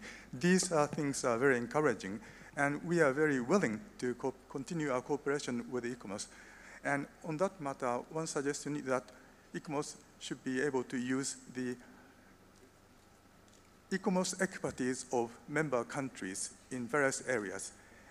Anyway, we hope to continue to work together so that the functioning of the framework of the convention in which ICOMOS plays a major role will be further improved in the future. Thank you very much. Thank you very much, Japan, for your congratulatory comments, and I'm grateful for your support. There's no response. I think that's just a comment. So unless there's any committee members' interventions, any more of them, I shall open the floor to the observer. So Indonesia, you have the floor. Bismillahirrahmanirrahim. Assalamualaikum warahmatullahi wabarakatuh. Indonesia would like to appreciate and also to honor the state of Qatar for such an excellent meeting. And also, we would like to make some comment on the position of ICOMOS. The universal values is sometimes quite changing in the developing country. So universal values should not contradict to local interest, such as the growth of political, economical growth in the state party. So we would like to know whether the position of ICOMOS in giving consultation and advice take into consideration such as growth, especially in Indonesia, our political, our economical growth is also quite a challenge for all the heritage in Indonesia. Especially some of them were nominated about 10 years ago, and now the situation is quite different. We would like to know the response of e-commerce to this political and economical growth in the field. Thank you very much. Assalamu alaikum wa rahmatullahi wa barakatuh. Shukran. Thank you. Mr. Arrows, you have the floor. Thank you again. ICOMOS, as everybody else involved in the World Heritage Convention, upholds the principle that heritage must be at the service of communities, and therefore it is an enormously important instrument in socio-economic development. However, our duty as advisors and in upholding the spirit and the intent of the convention is to make sure that the development does not occur at the expense of the outstanding universal value of heritage. The outstanding universal value of heritage, we agree, is constantly evolving. The issue of how values are determined is a very complex issue that has been very discussed worldwide and continues to be discussed. And unfortunately, the way that the convention is written and the operational guidelines require is that the outstanding universal value, the state is made concrete and permanent in a single statement that then we have to use in order to evaluate the impact of all activities on the specific property. We accept and recognize that values fluctuate in time as well as in space, but we have to work with the outstanding universal value that has been written in the statement that goes with the inscription. Thank you. Thank you very much. I now give the floor to Iraq. شكرا. حقيقة نحن ليس لدينا شك في علمية الإيكوموس، لكن ملاحظتي واعتراضي على أسلوب عملهم. الأسلوب الشائع لحد الآن حقيقة في شيء من عدم الشفافية وعدم إعطاء الفرصة للمقابل لتوضيح الأمور. من تجربتنا في قلعة أربيل التقرير اللي قدمناه ولاحظنا تقرير الإيكوموس تتساءل أو بالأحرى يتساءل عن كثير من الملاحظات التي موجودة بشكل واضح وصريح في التقرير. فلو كان هناك فرصة للتوضيح والمجادلة، علما بأنه التعليمات يستوجب أنه هناك فرصة للاستفسار إلى حد بداية شباط على ما أعتقد، لكن لم نسأل بتاتا عن هذا. وفي الأيام الأخيرة فقط استلمنا التقرير ملاحظات الإيكوموس الذي فقط جاوبنا على الفاكتوال ايرور، لكن ما الفاكتوال ايرور ما يسمح في إبداء وتوضيح الكثير من الأمور. فأنا عندي ملاحظة عامة للجميع حقيقة، إذا حبذا لو يعني ولا بأس يعني إذا كان هناك بعض الثوابت في أسلوب العمل سابقا لا بأس أن نغير هذه الثوابت، لا بأس أن نستجد. المقيمين ليسوا أنبياء ولا مثاليين ماء في الماء حتى يعني نقبل أحكامهم مباشرة. حتى في المحاكمات العادية يعطى فرصة للمتهم أن يجادل الحاكم، ولماذا لا يواجه المقيم الشخص اللي دا يقيمه؟ الأسماء حقيقة ما معروفة، يعني هذا لا أفهم لماذا، يعني نوع من عدم الشفافية. من ماذا يخافون؟ من التأثير عليهم؟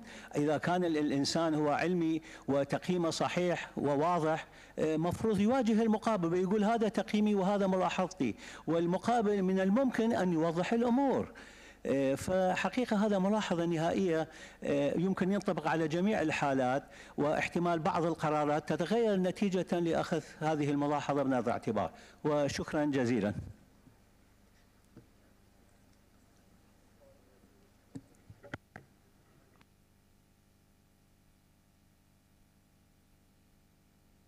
Mr. Arrows. Thank you again, Madam Chair. We have worked very hard over the past years and continue to work in achieving greater transparency. However, greater transparency will never mean a complete sharing of certain information. For instance, in the case of outstanding universal value, when we seek information, a lot of people would be hesitant to give us what they truly think if they knew that their name was being made public, because it could harm their livelihood, their position, and so on. So certain things have to be kept confidential. Other things we're willing to share, and we're willing to share with you the considerations of the panel, and the expression of of opinions that are given in our various reports. However, all of these things work together, and not a single one of them, except the decisions of the panel, are really relevant because not a single document other than the final determination by the panel is firm and final. I agree, as I have said repeatedly today, that greater dialogue and greater openness would be, direct dialogue with the states parties would be welcome.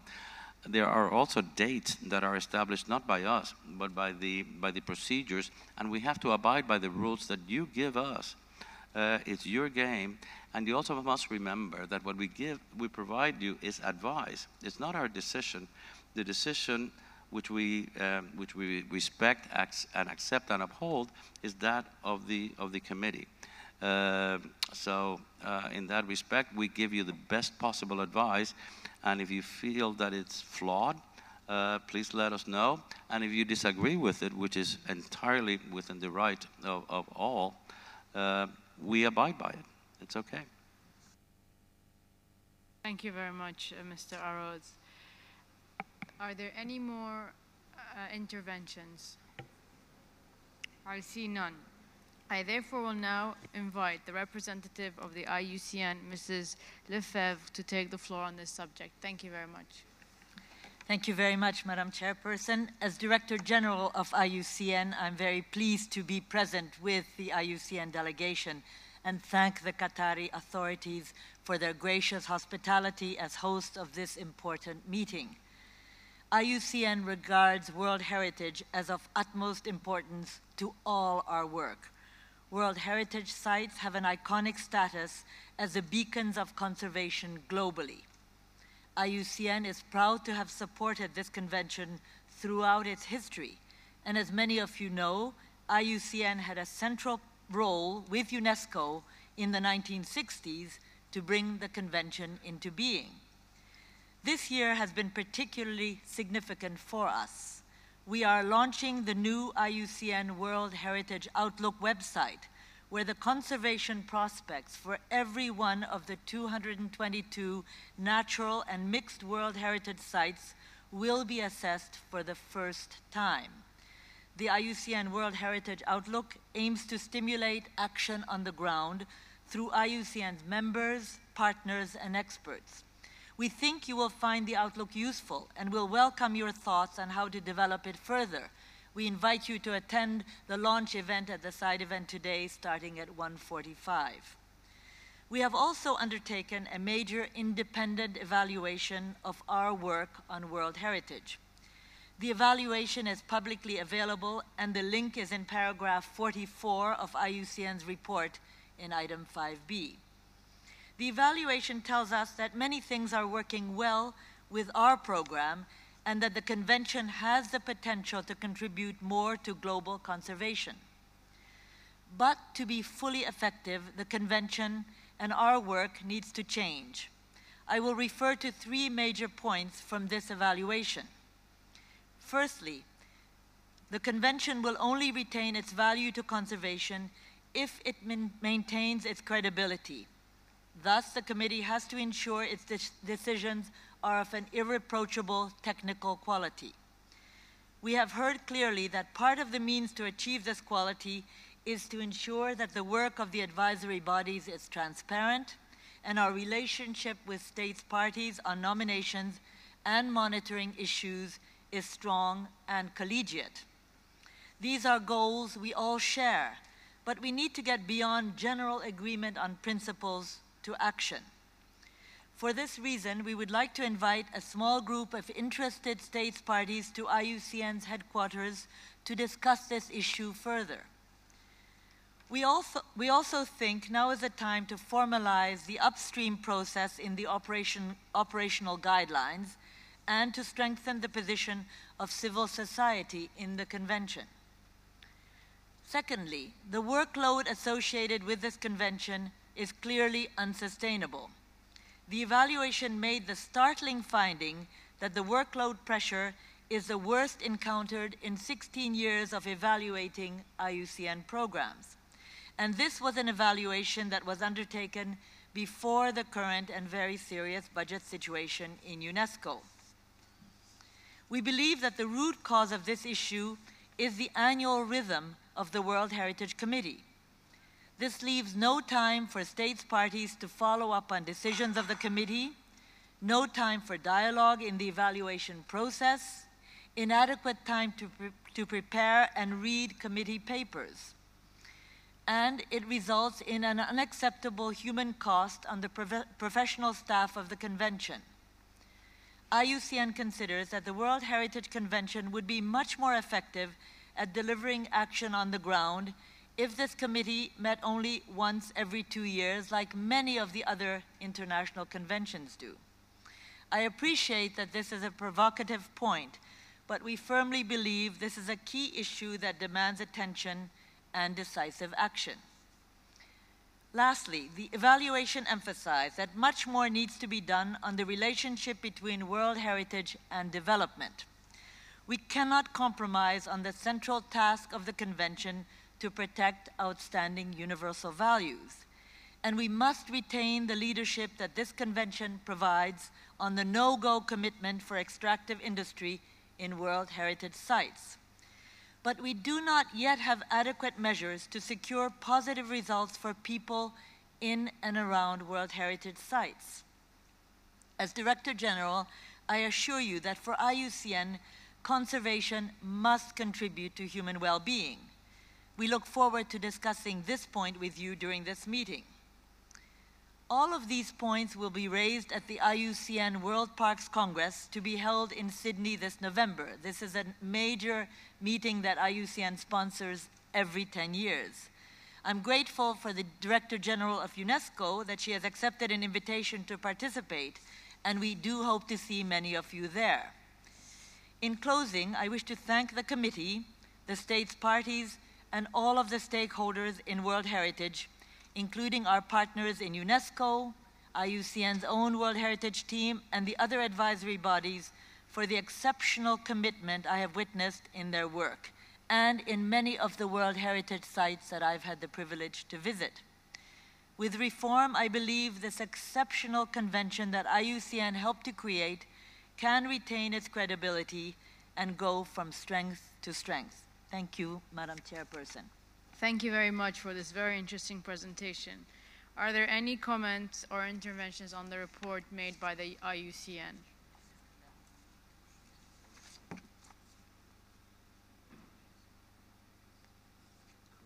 Croatia.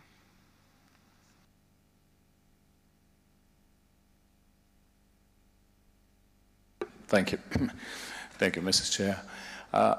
I'm a cultural expert for my country, but I admire the frankness of your intervention, and I would like to stress that what you say does really represent a problem for all of us experts working together with the country on preparing the assembly, on preparing the World Heritage Committee session, and that indeed it does represent a heavy burden on all of us. And another point which I think is very important going through all these proposed nominations and all the SOCs that we have received, there's a lot of examples of conservation and development and the need to somehow look at both of these as something which are complementary.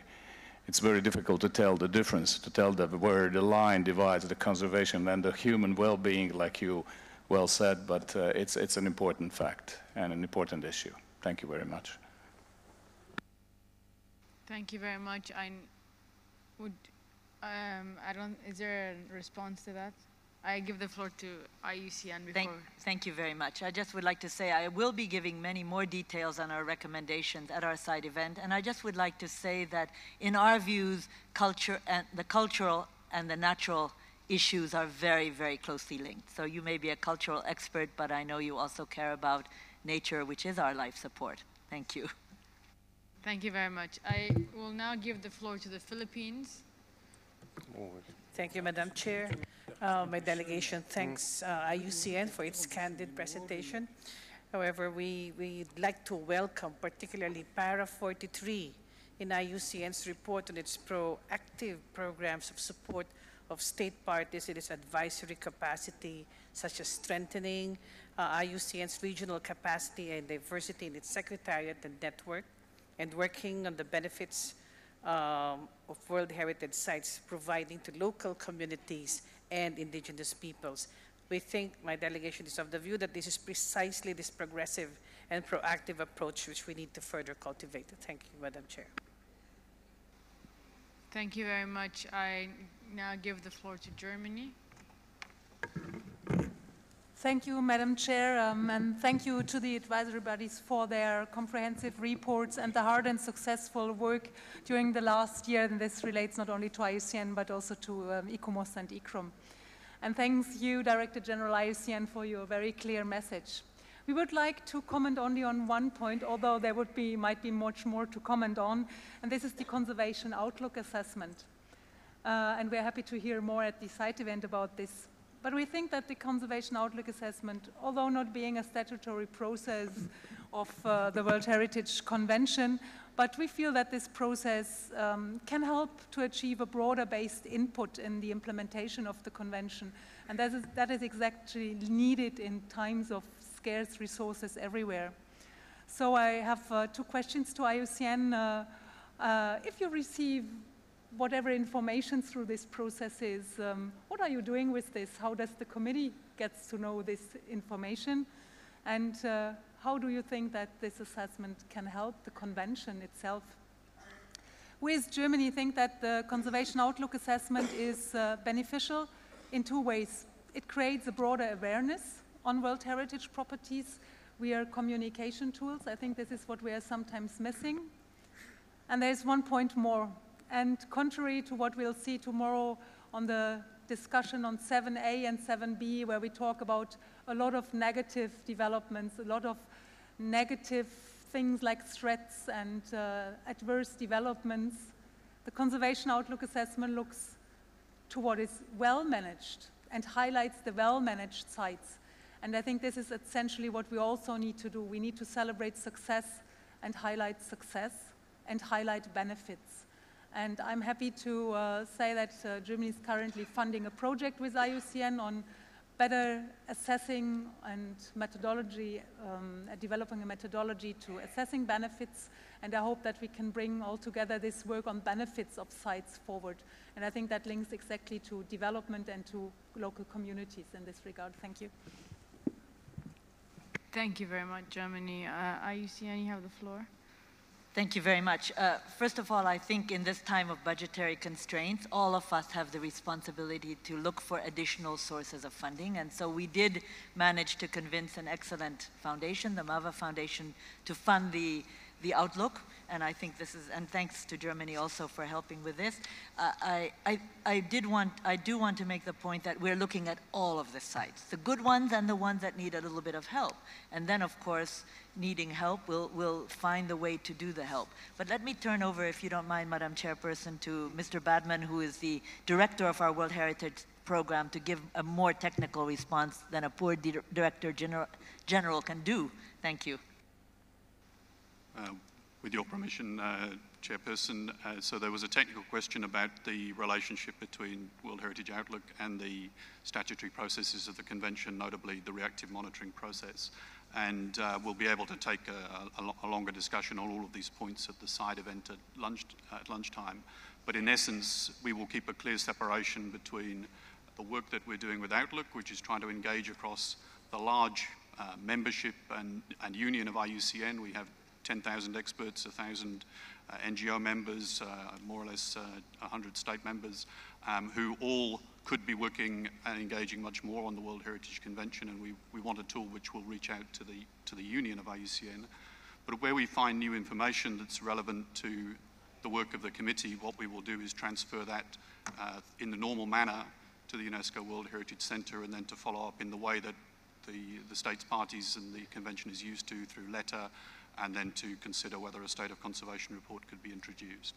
So there will be a relationship between the two, but there will be a clear demarcation in our work between the statutory process and then the larger work that we'd like to do to encourage IUCN and its members, partners and experts to engage more in the convention. And I hope that addresses the question from Germany. Thank you. Thank you very much. We have an intervention from Colombia. Thank you, Your Excellency. First, I would like to confirm if we have the translation to speak in Spanish, so I will take that opportunity just to remember the diversity of languages that we have normally. Thank you. Dado que es la primera vez que nuestra delegación toma la palabra, queremos sumarnos a los agradecimientos ya expresados por otros miembros del comité al Estado de Qatar por acoger con tanta generosidad la presente sesión del Comité de Patrimonio Mundial. Queremos agradecer a los órganos asesores por los informes, por el trabajo y los esfuerzos realizados con los estados en la protección y conservación del patrimonio. Sin embargo, quisiéramos señalar que el desarrollo propio de los estados de conservación y denominaciones ha venido exigiendo con el tiempo un trabajo que solicita una mayor complementación en el perfil de expertos que pueden visitar y estudiar cada uno de los casos y cada uno de los países y los estados. Reconocemos las restricciones financieras que todos conocemos que están en este momento tomando, digamos, una determinación que esperamos pueda encontrar la forma de ser superado. Es un reto y es un reto al que esperamos se pueda responder con la pluralidad que exige cada característica y cada sitio de cada país. Gracias.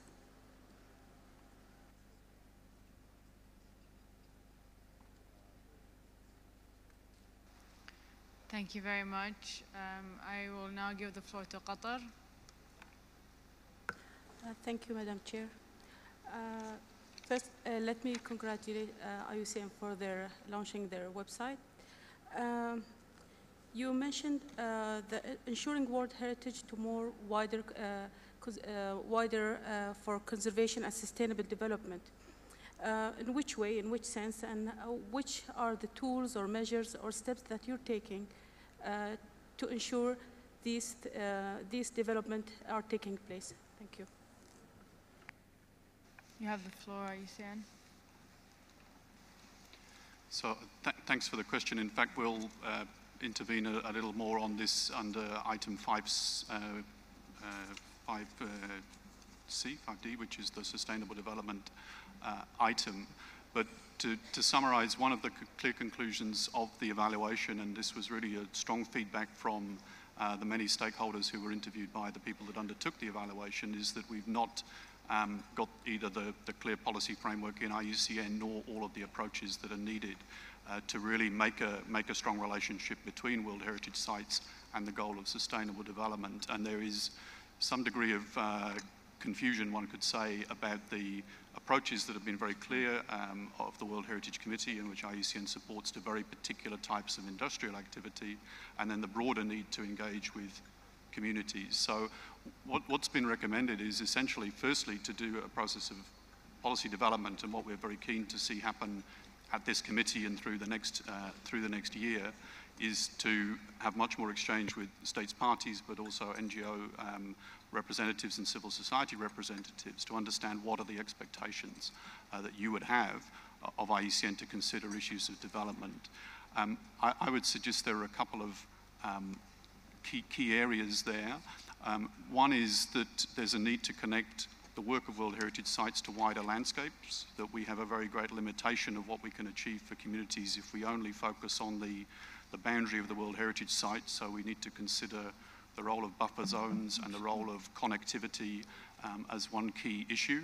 And then the second is we should learn from some successful initiatives. Notably, I would want to mention the work of the Compact initiative, which has been 10 or more years of work by the GEF small grants program implemented by UNDP, which has been a program of looking at a range of natural World Heritage sites and how a package of small grant support can be provided to community initiatives in and around World Heritage areas. And that's shown quite successful results and a working model, which I know UNESCO's World Heritage Centre is interested in, and we're also interested in as a model which could be adopted and mainstreamed much more into work of the convention.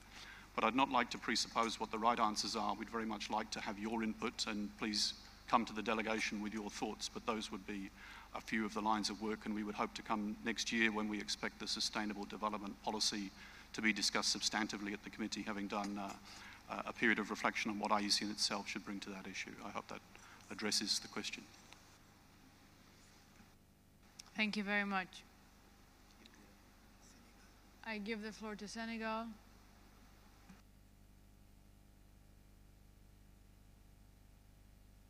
Je vous remercie, Madame la Présidente.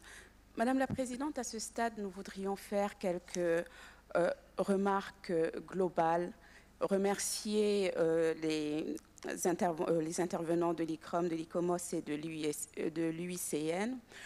Et nous voudrions partager avec vous ces quelques observations.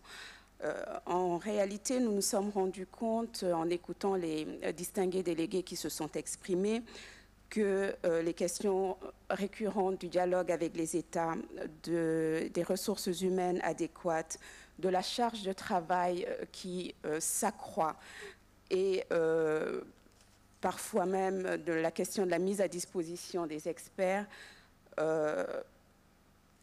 pose problème, si je puis dire. Et dans la foulée de la remarque que nous avions faite hier sur la nécessaire prospective dont nous devons faire preuve pour la mise en œuvre de cette convention, nous voudrions vous inviter à avoir une réflexion globale avec les organisations consultatives, de sorte que nous puissions, à un moment ou à un autre, à une session ou à une autre, examiner en profondeur ces questions-là, parce que ce sont des questions récurrentes, ce sont des questions qui influent sur la crédibilité de notre comité, et je crois qu'elles méritent que nous y consacrions à nouveau du temps.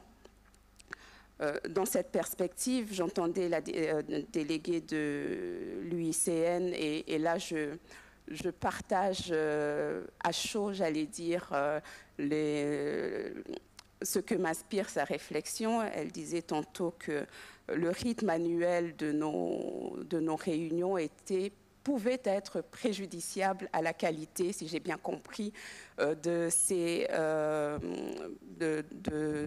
traitement des dossiers. Aussi, nous devrions peut-être réfléchir et aller vers une réorganisation de nos réunions. Peut-être que nous pourrions penser à des sessions qui seraient plus centrées sur l'état de conservation, parce que nous avons notamment dans le volet naturel des questions qui sont cruciales, qui vont venir. Nous connaissons tous la pression qu'il y a sur le littoral atlantique. Je ne parlerai pas de Gorée. Et consacrer d'autres sessions à ce moment-là, non seulement aux états de conservation, mais aussi à l'inscription. Donc, c'est une réflexion que nous partageons comme cela, sans avoir consulté au préalable, mais c'est aussi l'intérêt d'échanger directement avec vous ici maintenant. Je vous remercie.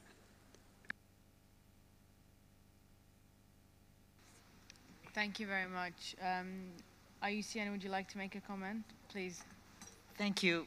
Thank you, Madam Chairperson. I just wanted to come back. First of all, thank you. Merci à Sénégal. I just wanted to come back to the question about sustainable development. IUCN, since it has this hybrid nature of having governments and NGOs, we have a seat in the United Nations as a permanent observer and therefore have the right to speak immediately after governments on behalf of nature.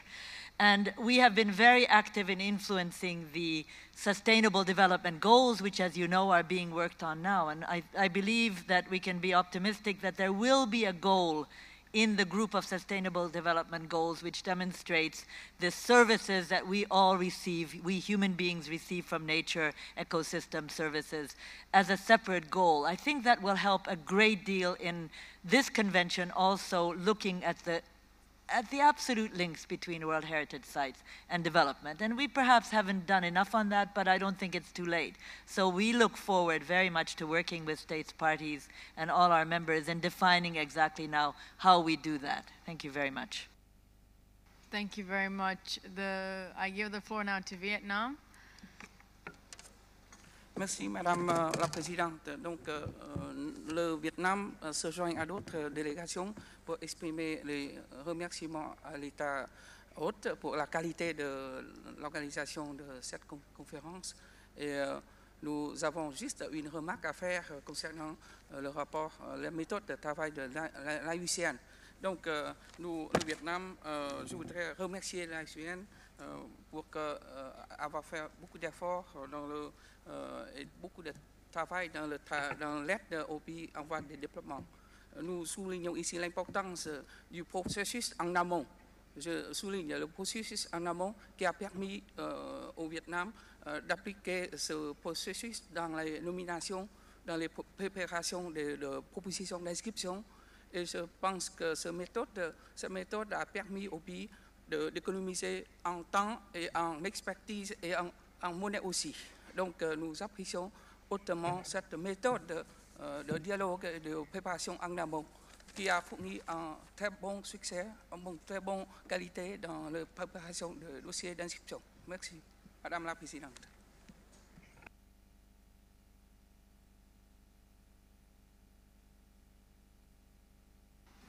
Thank you very much. I will give the floor to Algeria.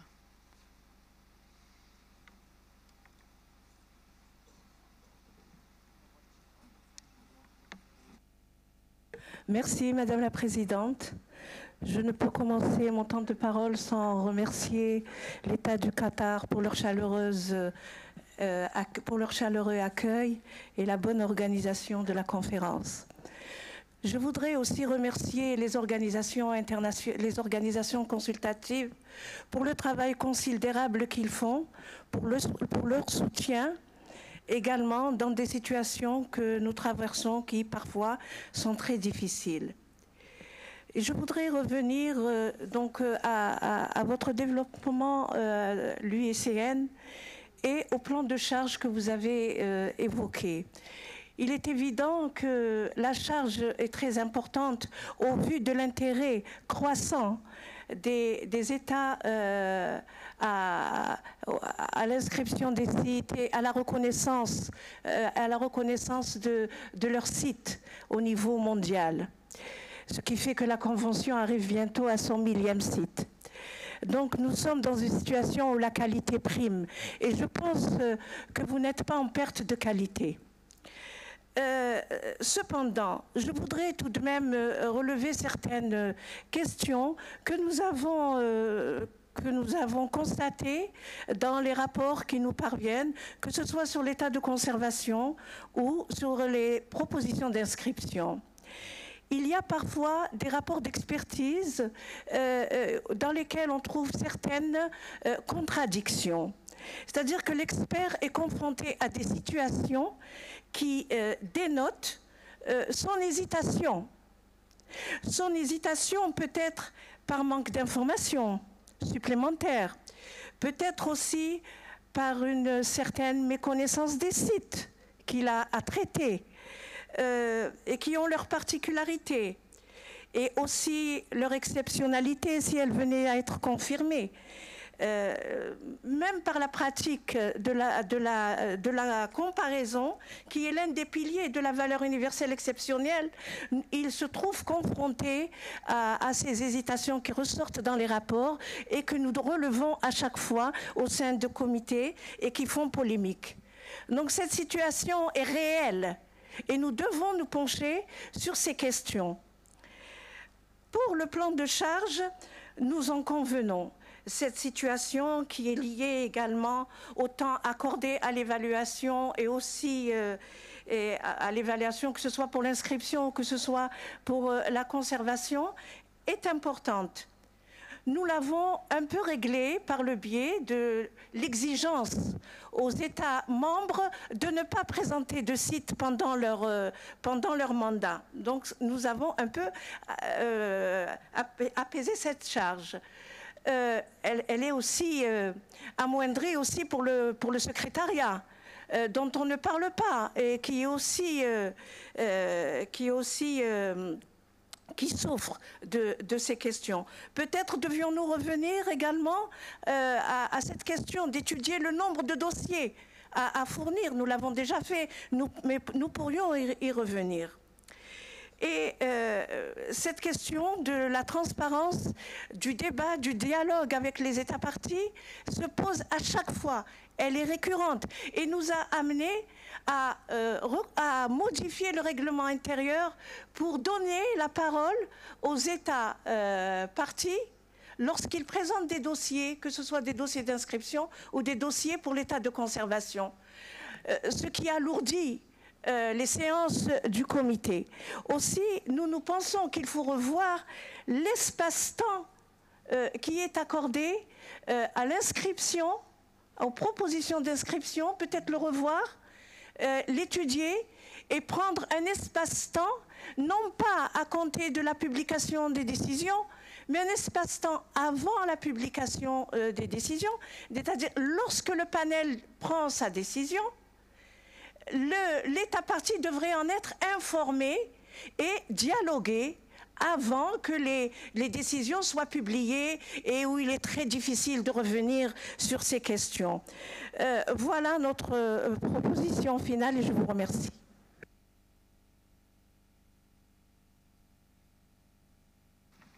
Thank you very much. IUCN, would you like to respond? Thank you. Merci, Madame la Présidente. Juste un mot. Merci à Algérie pour vos commentaires. Je crois que le temps de charge et la qualité des rapports sont liés et j'espère simplement que Algérie va accepter notre invitation de se rendre à notre siège en Suisse ou bien on viendrait chez vous avec plaisir aussi pour discuter tous ces points en détail et pour essayer d'ajuster. Merci.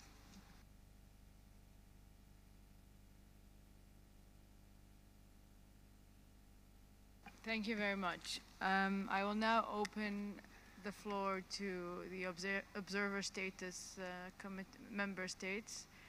The first one is Nicaragua. You have the floor.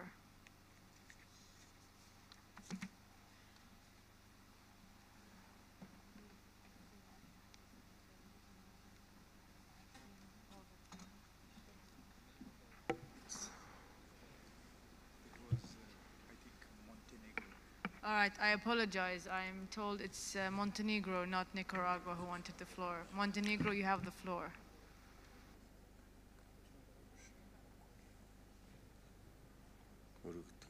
It's not Montenegro. Maybe third time lucky. It's Mongolia. So Mongolia, you have the floor.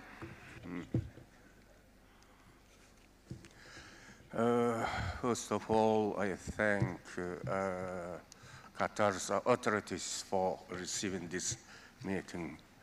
Thank you very much. I would like only just one comments and question because of we well know different activities of advisory bodies such IUCN and ECOMAS. I am very pleased to hear from reports of this organization today to integrate intangible heritage in evaluation process and also combination approach to natural and cultural heritage. In this case, because we are very concerned because in Mongolia we have nomadic cultural heritage, nomadic culture. This nomadic culture very close connected, associated with nature. In this case, Mongolian heritage sites usually cultural landscapes. In this case, I would like to know how organized now evaluation mission to nominations of cultural heritage, especially cultural landscapes. This is very important, complicated, especially for state parties. In this case, I very pleased to hear from reports from e-commerce such they are going to integrate approach intangible cultural heritage, also IUCN and e-commerce also to integrate cultural and natural approaches to evaluation process. Thank you very much. Thank you. IUCN, would you like to make a comment? Thanks for the question from Mongolia. The reality for cultural landscape evaluations as far as the interaction of nature, the natural component and the cultural components is we approach this as a dialogue with ICOMOS, but it depends on the actual nature of the nomination as to how that proceeds. We've noted that IUCN has analysed, in fact, the currently listed World Heritage cultural landscapes, and something like 60% of them are also listed as IUCN categorised protected areas. So we quite often have a very direct interest and relationship as IUCN in nominations of cultural landscapes, but that's not always the case. So essentially, in some circumstances, we leave it that we will answer any questions ICOMOS have. In all cases where cultural landscapes are listed as protected areas, we will try to provide our own analysis and advice, but advice to ICOMOS. And in very exceptional circumstances, and in fact this year in Mongolia we have one of those circumstances where there is a nomination of a cultural landscape that is a strictly protected area, and it's a site which we have a significant interest in, and we're proposing to accompany ICOMOS in the field on that instance. But in all of the cases with cultural landscapes, our role is to provide advice to ICOMOS, and it will be ICOMOS that then present the final evaluation to the World Heritage Committee, because ultimately a cultural landscape is nominated in relation to the cultural criteria. There is an item later on the committee's agenda which is being framed to look at the relationship of IUCN's work on evaluations and ICOMOS's work on evaluations of mixed sites, where we've been improving greatly the way in which we coordinate, because there are also complications with mixed sites.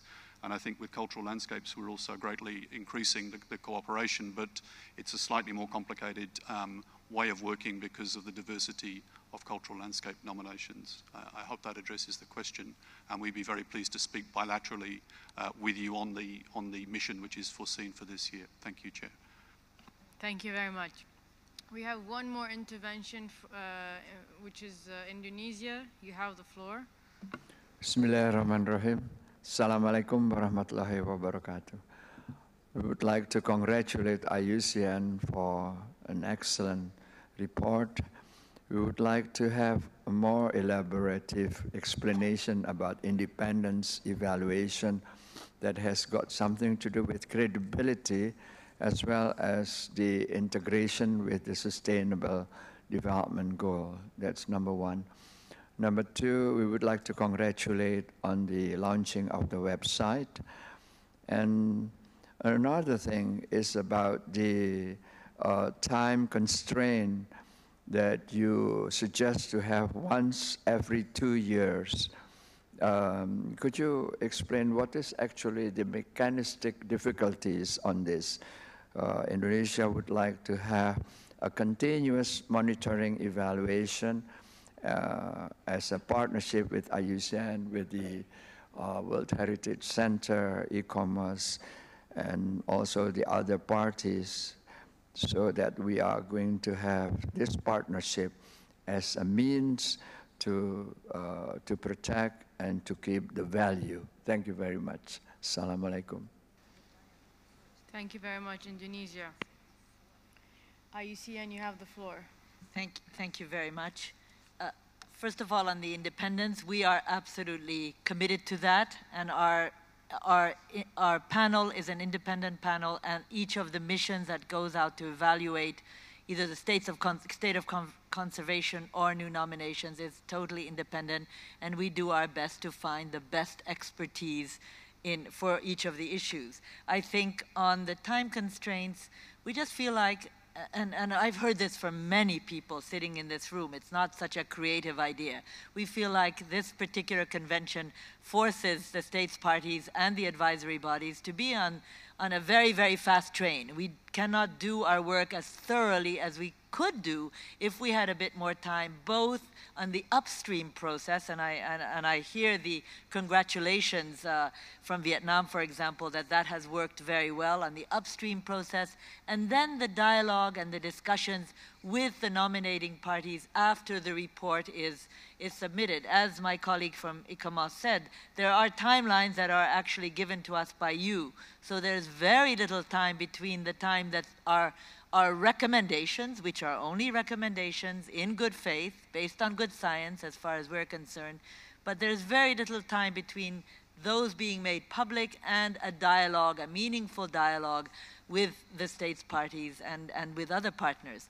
I must say also that, and I will say this in the side event, we also have many countries that are nominating sites that do not use the two official languages of the convention. We and our staff have the capacity to use many more languages, but that also takes time.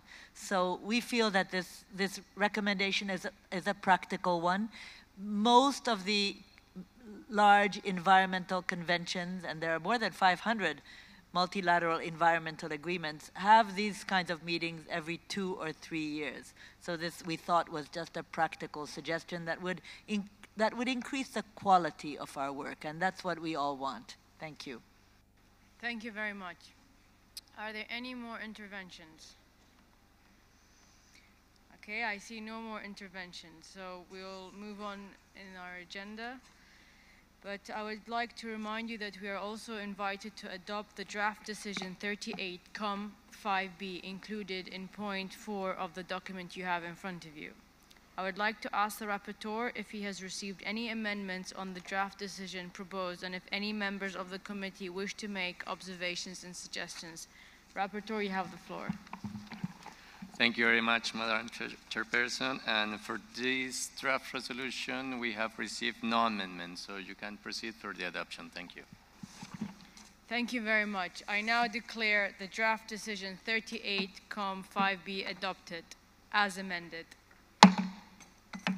Thank you very much. We're ahead of schedule, so we will move on to item 5C on the agenda. You have the documents in front of you, and it is related to the follow-up of the Director General's meeting on the World Heritage Convention Thinking Ahead document. So it has been organized in the UNESCO headquarters on the 2nd and the 3rd of October 2012. I invite you to consider document 5C as reference of our debate. I would like to invite Mr. Rao, Director of the World Heritage Center, to briefly present this document. Mr. Rao, you have the floor. Thank you very much, Madam Chairperson. In fact, many of the issues that are contained in this document were raised in the debate that we just had. So I will just draw attention to some of the main points. As you rightly mentioned just now, this was a meeting convened at the initiative of the Director General of UNESCO based on several calls that were made upon her by states parties on the need to enhance communication, dialogue, and transparency in the workings of the World Heritage Convention, and to have this dialogue and communication between the states parties, the Secretariat, and the advisory bodies on a regular basis. So this meeting, as you mentioned, Madam Chair, took place on the 2nd and 3rd of October 2012. And subsequently, ever since, we have been having follow-up meetings. So this report presents the status as well as the action proposed to be taken to continue to implement the recommendations from that meeting. The first issue that was considered at that meeting related to the whole process of tentative lists and nominations, and as has already been commented, the initiative that was launched in the form of the so-called upstream process, which was aimed at significantly reducing the number of nominations that experience problems during the discussion phase. We have launched the initiative on an experimental basis with a set of 10 sites spread in all regions of the world. But during the process of this experimentation, we noticed that a large number of sites came forward with the request for such assistance. So the upstream process has now been extended to many more sites. In addition, there is a focused mentoring process on nominations that was launched since 2008 in the Africa region, with a set of nominations selected from across the region, both from Francophone Africa as well as Anglophone Africa and, of course, Southern Africa. And these nominations are now bearing fruit, and a couple of sites have already been inscribed on the World Heritage List. This experience was subsequently extended to the Caribbean region, and there has been a process of mentoring on selected nominations with follow-up capacity building activities being undertaken. We will, of course, continue this effort to work closely with states parties, both the Secretariat and the advisory bodies, but as has just been discussed, there are constraints both in terms of staff time as well as in terms of resources, but we are trying to find ways of overcoming them.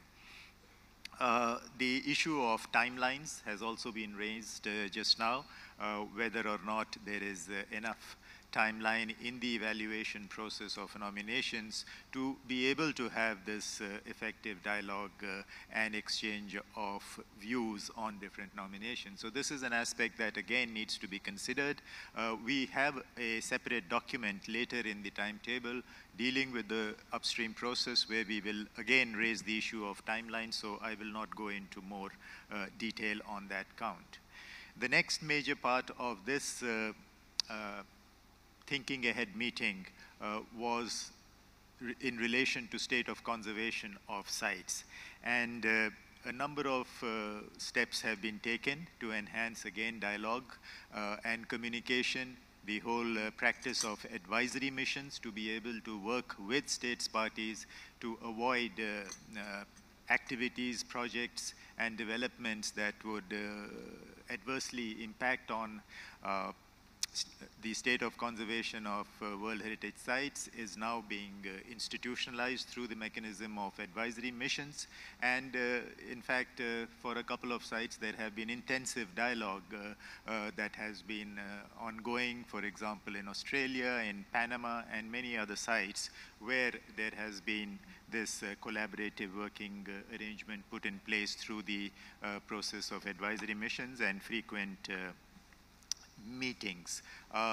On the state of conservation of World Heritage Sites, you are all aware that we have established an online information system, the State of Conservation Information System, on the World Heritage Center's website, and this is now covering 2,792 state of conservation reports of over 470 World Heritage properties from 133 countries. So there is a very rich material that is available for anybody to consult, not only states parties, but also the civil society members to access information on various aspects of state of conservation of all these sites.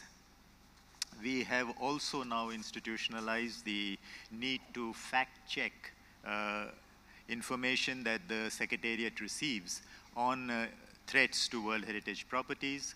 This has now become an established practice according to paragraph 174 of the operational guidelines, whereby we send such information back to the state party for verification of the source and the content of the information that is received, and only thereafter do we incorporate it into the state of conservation reports that are presented for your consideration. If there is no response from the state party concerned, it is only then that we just reflect the information as was received for the information of the committee members. We also have this system of providing guidance through the ICOMOS guidance on heritage impact assessment and the IUCN's guidelines on impact assessments for states parties to be able to assess the potential impact of development projects in relation to World Heritage properties, and capacity building activities are being implemented through ICROM on a large number of countries in all regions. And in fact, the Category 2 centers play a very important role in working with ICROM in delivering these capacity building activities.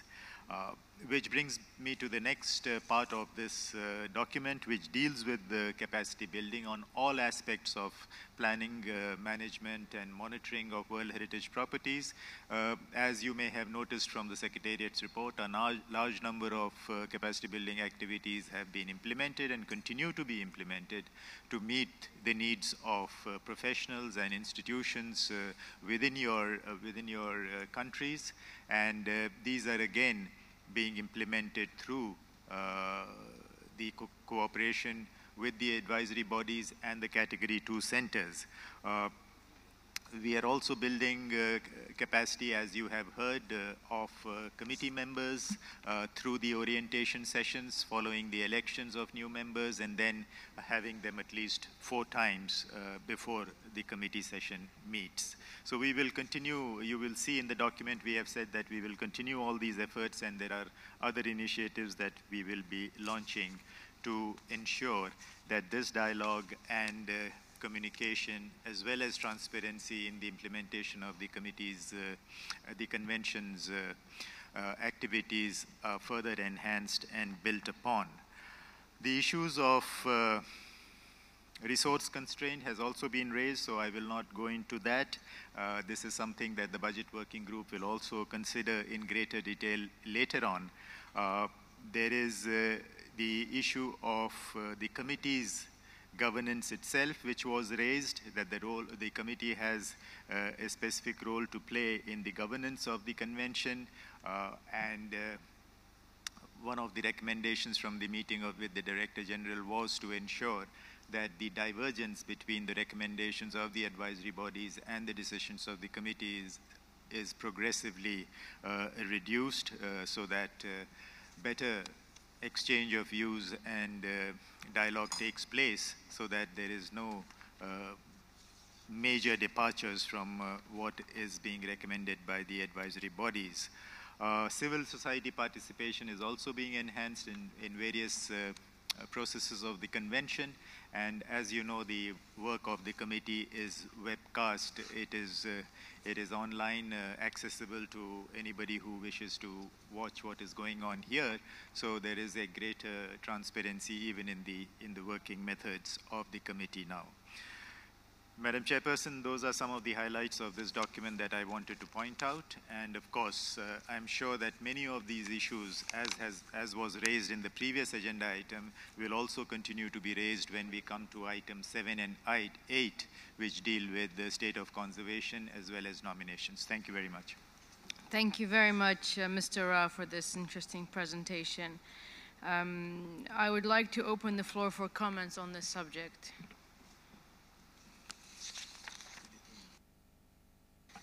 I give the floor to the Philippines. Thank you, Madam Chair. We recall the decision made at the last session of the World Heritage Committee requesting the World Heritage Center for this report, which contains an update of actions to improve dialogue and communication within the framework of the Convention's mechanisms. We attach great importance to this endeavor, stemming from the initiative of the Director General in 2012. The future of the Convention depends much on how we can educate succeeding generations on the implementation of the Convention. It is therefore our view that training and education are truly the keys. Information sessions are useful, but clearly not enough. We need to go deeper and build lasting foundations at the national and regional levels and encourage focus on the nature of capacity building. In respect to the work on upstream processes, We express the hope that such would not incur new obstacles or barriers for state parties, but be truly a means to facilitate successful identification and preparation of nominations. Finally, we think, my delegation is of the view that this is, that it would be appropriate, given the importance of the issues involved, to have this item reported on regularly at committee sessions so that progress can be assessed, and that my delegation has submitted an amendment. Thank you, Madam Chair. Thank you very much, Philippines. The floor is now with Senegal. Merci, Madame la Présidente. Ce rapport, nous le trouvons extrêmement intéressant. Il passe en revue des problèmes auxquels la Convention est naturellement confrontée et essaie aussi d'apporter des solutions. Mais il y a une question récurrente qui vient à chaque fois, notamment au niveau de la conservation. Et quand on regarde bien nos statistiques, on se rend compte que là où il y a des problèmes de conservation, là où il y a des problèmes de grands risques de mise en péril, c'est dans les pays en développement. Et cela, il faut vraiment bien l'acter parce que c'est des pays qui vont certainement être aménagés, alors que beaucoup de pays qui sont ici ont déjà terminé ou fait l'essentiel de leur aménagement. Et aujourd'hui, c'est des vestiges de paysages industriels et paysages miniers qui sont en train d'être inscrits dans le patrimoine mondial.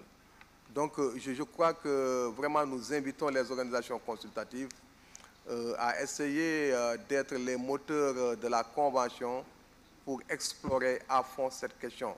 Parce que ces aménagements vont conduire inévitablement à des périls si nous sommes dans la logique dans laquelle nous sommes jusqu'à présent. Merci. Thank you very much, Senegal. The Republic of Korea. Thank you, Madam Chair.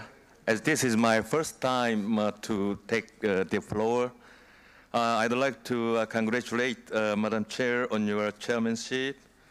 And I'd also like to express my sincere gratitude for the generous hospitality offered by the government of Qatar. As for this item, my delegation highly appreciates World Heritage Center's continuous efforts on this issue. And the Republic of Korea also appreciates the additional input suggested by my colleague from Philippines. And we would like to support the proposal for the amendments. Thank you. Thank you very much. I would also invite the IUCN to make an intervention. Thank you, Chair. It's just a few remarks, and it's on behalf of all three advisory bodies. Firstly, to thank the Director of the World Heritage Center for his introduction, but more particularly to thank the Director General of UNESCO for initiating this process, which is sustaining a series of dialogues between the actors in the convention, which we find extremely helpful. I think the Director of the Center outlined really all of the main points. I would just want to re-emphasize the importance of the upstream process, which will be considered later on the agenda of this committee meeting, and in particular the opportunity that there is now to take the lessons from that process and put them into how the committee could change its working methods. So that will be considered in item 9A. Secondly, we're really pleased to have been able to complete the guidance on the use of environmental impact assessment in a way which could actively consider outstanding universal value in a proactive way. And I think if states parties could use those methods, the methods of environmental impact assessment and heritage impact assessment, it would make an enormous difference to the way in which problems could be avoided that frequently come in front of the committee meeting. Our third comment would be just to note that whilst the thinking ahead process is extremely valuable, there was also an important evaluation of the World Heritage Convention by the external auditor of UNESCO, and we should always recall that that made a series of very powerful and clear recommendations and findings, and we'd like to see this whole process harmonized into a plan of action which can come back and demonstrate progress against the evaluation of the convention that happened several years ago. And then lastly, to, I think, just note two practical points, which is, firstly, we've seen the process of dialogue outside of the committee meetings evolve through relatively large meetings in Paris, and I think we feel we've got to the point where it will be good to have the advisory bodies in the centre and a small group of states parties really working together to get into some more detail that it's quite difficult to get into in a very large room, to look at what some of the practical solutions to issues such as improving transparency and dialogue could be that would take us further than we've already got, although I think the report makes clear we've gone a long way. And lastly, I think just to note that there will be a range of issues here that should be considered in relation to budget, and it will be helpful to have the budget working group at some stage reflect on which of these items have financial implications and how we use our limited resources to greatest effect to put this work into effect. I'll close by just emphasizing the commitment that we all have as advisory bodies to engage in this process. It's led to a very healthy improvement in the working methods and the culture of work in the convention, and we look forward to it continuing. Thank you, Madam Chair.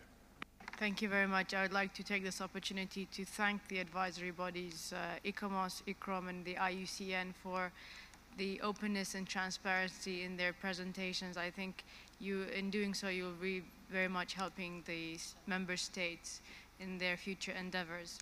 I will now give the floor to Qatar. Thank you, Madam Chair. And thank you, Director of World Heritage Center, for the thorough report. As you say, you're planning further for effort to articulate positive aspect of World Heritage List in danger. How do you see, or your point of view, as a supportive mechanism that contribute to these site conservation? And is there a certain experience that you could share, or other party states that could share with us this kind of mechanism that used worldwide? Thank you. Thank you very much. I will now give the floor to Jamaica. Thank you, Madam Chair. We would like to acknowledge and thank you for that thorough report. It's noted that the Caribbean has benefited from the upstream process, and we'd like to make note and encourage you under paragraph 13 that the provisions, that it be considered at the 39th session and included in the provisions of the operational guidelines. Thank you. Thank you very much. Is there any more interventions before I give the floor to Mr. Rao? Mr. Rao, you have the floor. Thank you very much, Madam Chairperson.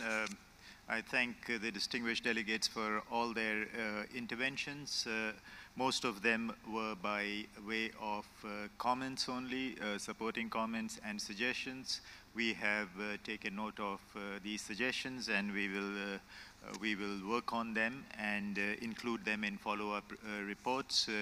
The amendment suggested by the distinguished delegate of Philippines is taken on board by the rapporteur, and we will ensure that regular reports on the follow-up to this meeting are presented to the committee. The comment from the delegate of Qatar on the positive aspects of the inclusion of properties on the list of World Heritage in Danger. The convention essentially presents the list in two different lists. One is the World Heritage list, and those sites that face potential or ascertained dangers of a serious nature are put on the list of World Heritage in Danger precisely for the purpose of mobilizing support, international support or support within the country, to highlight the fact that these sites which contain outstanding universal value are threatened because of certain factors or have the potential of being threatened by certain factors, and therefore this international partnership or the national authorities need to respond on an urgent basis to these dangers. There have been examples. I will just draw example of the United States of America, which voluntarily inscribed the Everglades National Park on the World Heritage in Danger list, with the view of being able to mobilize the authorities concerned within the country and to be able to appropriate the necessary resources to deal with the tremendous challenges that the site was facing. And they have succeeded in doing so. And this is just to give you an example. There are other examples also where states parties have voluntarily asked for sites to be inscribed on the danger list so that better attention could be given to their state of conservation. Thank you very much, Madam Chair. Thank you very much, Mr. Rao. I would like to ask the rapporteur if he has received any amendments on the draft decision which is proposed in document 5C in point 3 in front of you, and ask if any members of the committee wish to make observations and suggestions. Mr. Rapporteur, you have the floor. Thank you very much, Madam Chairperson. And for this draft decision, we have received an amendment from Philippines, which is supposed to be the new paragraph number 4. And it reads as it follows. Request the World Heritage Center to present a report on the implementation of this decision at its 39th session in 2015.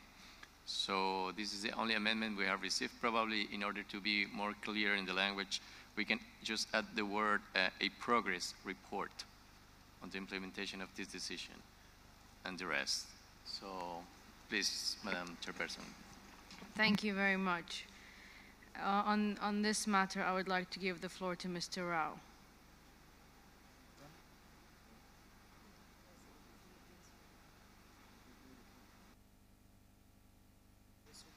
Yes, Madam Chair, I mentioned that the suggestion made by Philippines we are taking on board, and we will be presenting regular reports on the follow-up and progress of implementing these various recommended measures.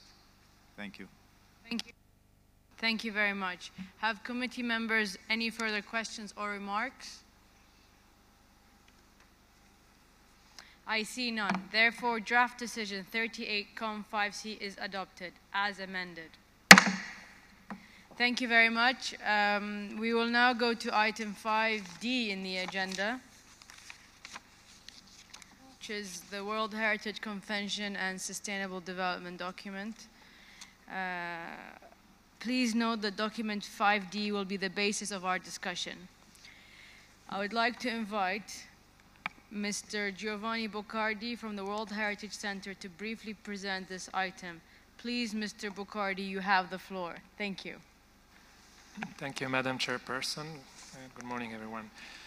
The document 5D describes the progress made so far in implementing Decision 36-5C that was taken in St. Petersburg in 2012, which requested the World Heritage Center with the advisory bodies to convene a small group of experts with a view to develop a draft of a policy that would integrate a sustainable development perspective into the processes of the convention, precisely to address the issues that were mentioned earlier on in our debate.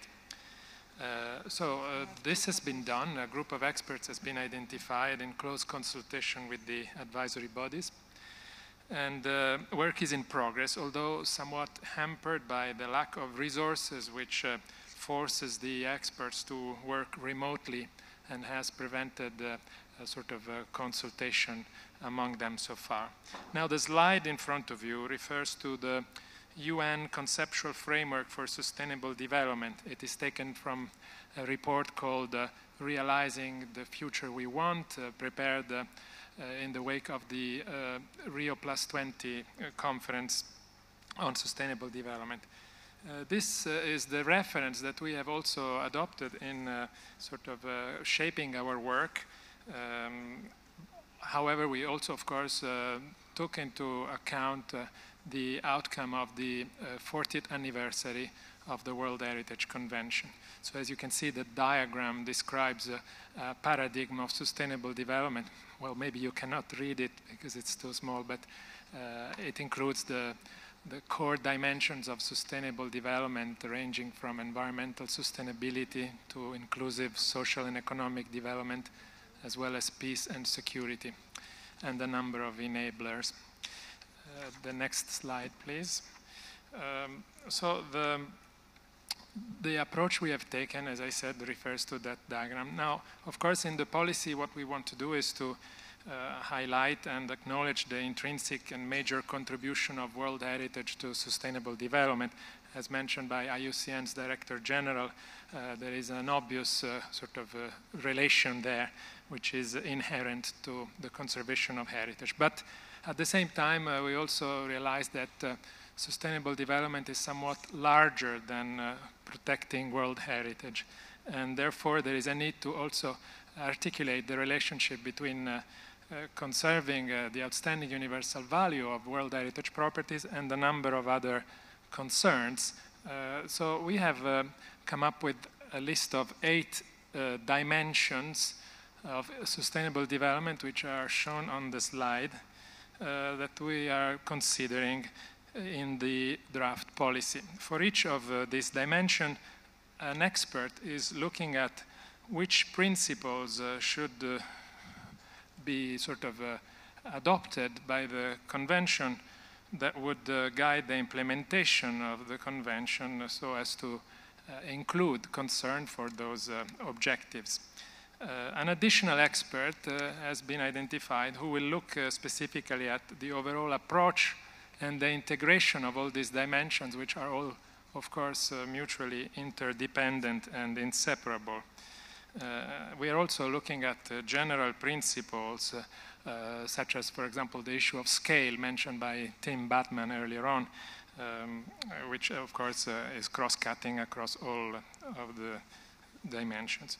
Now, if resources are available, our aim would be to develop not only a set of key principles, but also identify the possible implications in terms of operational procedures that the World Heritage Committee might consider when the policy is submitted to its consideration. As well as, importantly, what would be the necessary measures and tools that would be required to create, as it were, the enabling environment whereby the policy could be implemented in practice. For example, the work on impact assessment has been mentioned in this regard. Next slide, please. So this is the last slide of my presentation, which outlines the next steps that we are foreseeing. We mentioned in the working document that we were looking for resources to be able to organize a workshop so that the experts could get together and work more closely. And I am happy to inform you that we've been able to do so with the support from the Cottbus University in Germany. A workshop will take place in October 2014 that will also include other experts and partners that could be consulted and contribute. But later on, we are also planning to have a larger consultation, possibly online, so that comments can be made to a first preliminary draft. The document also highlights that despite the fact that we were able to organize a workshop, this important work cannot be sort of completed unless additional resources are made available. As you can imagine, this is a very complex undertaking.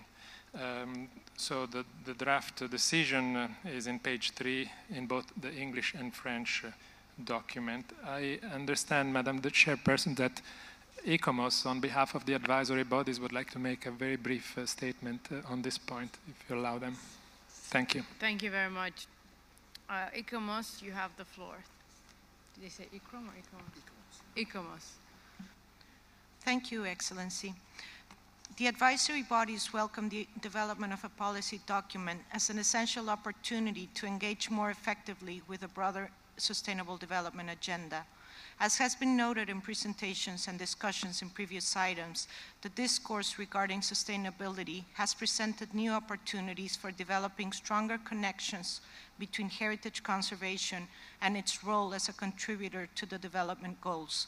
Indeed, a fundamental premise is that the engagements with one's own heritage and that of others can promote social sustainability through inter- and intragenerational equity. The conservation of outstanding universal value is often hinged on sustaining cultural and natural processes, and many challenges remain in our capability to manage them, while at the same time meeting and balancing the demands for change. Conflicting and unreconciled goals between conservation and development often constitute the largest threat to World Heritage properties. But we also often see how issues pertaining to human rights, equitable benefits, and conservation are more frequently aligned than not.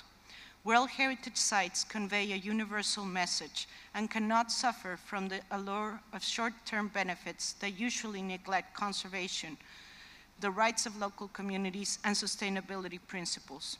As pressures continue to mount, heritage resources and processes will be at greater risk, but may likewise provide opportunities for innovative ways of addressing sustainability. The advisory bodies welcome the opportunity to further discuss the challenges faced by the field and explore opportunities for engaging more effectively in policy making and practice. At the core of this opportunity is the need to make heritage a conduit for sustainable development rather than an obstacle to be worked around with. The successful development of a policy will need to reflect the outcomes and recommendations from many discussions that have been held in past years. However, as noted in the progress report, there is still significant work that needs to be undertaken to define the means to integrate sustainable development into the processes of the World Heritage Convention. To achieve this aim, adequate resources will need to be allocated so that a robust proposal can be developed for consideration by the committee in 2015. Thank you, Chair. Thank you very much, Mr. Bocardi and ICOMOS, for the interesting presentations. I would like to remind you that we are also invited to adopt the draft decision included in document 5D in point 2. I would like to ask the rapporteur if he has received any amendments on the draft decision proposed. Okay, sorry, I missed the discussion point. So we'll open the floor before we go to the rapporteur's amendment in the draft. So we go with Jamaica first. Jamaica, you have the floor. Thank you. Thank you, Chair. I just wish to bring your attention to paragraph 7, that speaks to the 8 key dimensions of sustainable development. And I would just like to pose a question in relation to citing indigenous people as one of the key dimensions. Is there a particular reason, for example, that we have not extended this to local communities?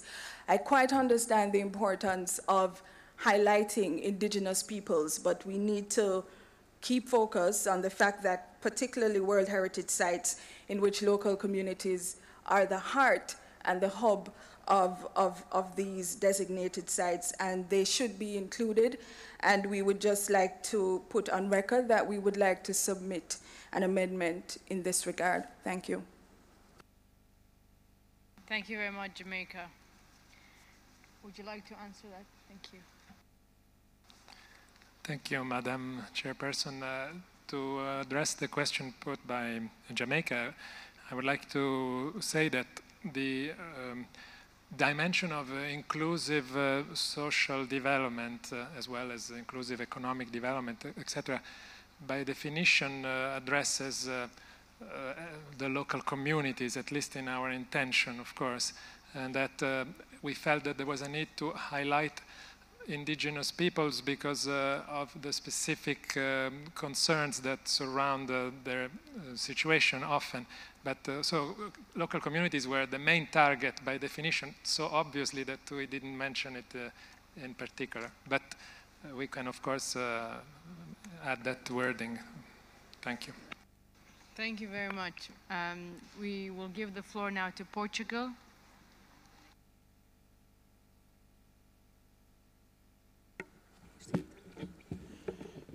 Thank you, ma'am. Your Excellency, allow me first of all to thank you personally and to thank the authorities and people of Qatar for hosting and organizing so efficiently this very important meeting here in Doha. I'm sure that all delegations will correspond to the very kind hospitality extended to us by ensuring a very fruitful meeting and a successful outcome of our work. Dear colleagues, as members of the committee, we hope to live up to the trust and expectations of all those that elected us. And beyond the work of this committee, we look forward to working closely with all other member states and to extend to them, if they so wish, our expertise and support. We have before us many important and sensitive issues. Close cooperation, solidarity, and common purpose are thus needed in order to guarantee a successful outcome of our meeting and to make progress, at least on a number of these subjects. My delegation will work in this spirit with the aim of pursuing our shared interest in safeguarding our common heritage and strengthening the mechanisms of its protection. On item 5D before us, we all agreed that culture is at the center of all human activities and that its contribution to sustainable development is fundamental. In this perspective, sustainable development should not be seen as an issue pertaining to science to which culture is added, but indeed as part of culture. As regards the World Heritage Convention, stronger links between culture and science should be envisaged and clear guidelines on how to implement the convention from the perspective of sustainable development should be produced. In Portugal, we started this year to organize a series of seminars entitled UNESCO Sites and Territories, Alliance Between Culture and Science, which aims precisely at raising awareness of the importance of science to foster World Heritage Properties values. We would very much like to contribute with this experience to the development of the draft policy for the integration of the sustainable development perspective in the processes of the World Heritage Convention. I thank you very much. Thank you very much, Portugal. I now give the floor to Turkey. Thank you, Madam Chairman. We are very conscious of the significance of developing a policy to emphasize the link between World Heritage and sustainable development. We will approach the German delegation about the Cottbus meeting, and we will explore the ways and means of how in best way we can involve Turkish Ministry of Development with to ensure and empower Secretariat success in this very important area. Thank you very much, Turkey. I will now give the floor to Vietnam. Merci, Madame la Présidente. Donc, pour le Vietnam, nous félicitons d'abord le centre le WAC pour la qualité du travail qu'il a fourni dans le contexte surtout difficile que nous connaissons, le manque d'expertise, le manque de personnel et de difficultés financières. Nous sommes pleinement conscients des liens étroits entre le développement durable et la Convention pour la protection du patrimoine mondial, puisque la Convention du patrimoine mondial ne renforce que la prise de conscience de la population locale et ainsi que fournit des ressources en personnel, en financier et personnel aux pays qui possèdent les sites. Donc nous souhaitons que ce processus de consultation, de préparation de la politique liant la Convention du patrimoine mondial avec pour appliquer la décision 36 comme 5C doit avancer malgré les difficultés financières. Et le Vietnam ne ménage aucun effort dans ce sens, dans ce processus, et nous sommes prêts à réfléchir, à apporter nos efforts pour préparer, pour faire avancer ce dossier. Merci, Madame la Présidente. Thank you very much, Vietnam. We will now give the floor to the Philippines. Thank you again, Madam Chair. As a new member of the committee, the Philippines would like to inquire if the stated lack of resources, which is contained in para 11 of the report, would justify the non-submission of the request of the committee? Would it have been possible, for instance, for the Secretariat to request authority from the committee at an earlier stage to realign budgetary resources for the requested policy study? This year would have been the opportune time to consider this issue, as next year might just be a little quite late. Thank you. Thank you very much. I'll give the floor to the Secretariat. Thank you, Madam Chairperson. If I understand the question, the Philippine delegation is requesting whether it would be possible to readjust the budget of the World Heritage Fund so as to support this particular activity. I understand that there is a working group on the budget which will take place during the week, and perhaps this could be looked into over the course of the session. I don't know whether my colleague, Dr. Rosler, wishes to add anything on this. The budget meeting is from 2 to 3 every day, right? Tomorrow, starting tomorrow. The Philippines, you have the floor again. Thank you, Madam Chair. Actually, my question is, considering that there is this perspective that there will be the lack of resources, could it be possible that there should have been a request last year for some realignment or requesting the committee for funding for this purpose to anticipate this situation? Thank you. You want to answer? Secretariat, you have the floor.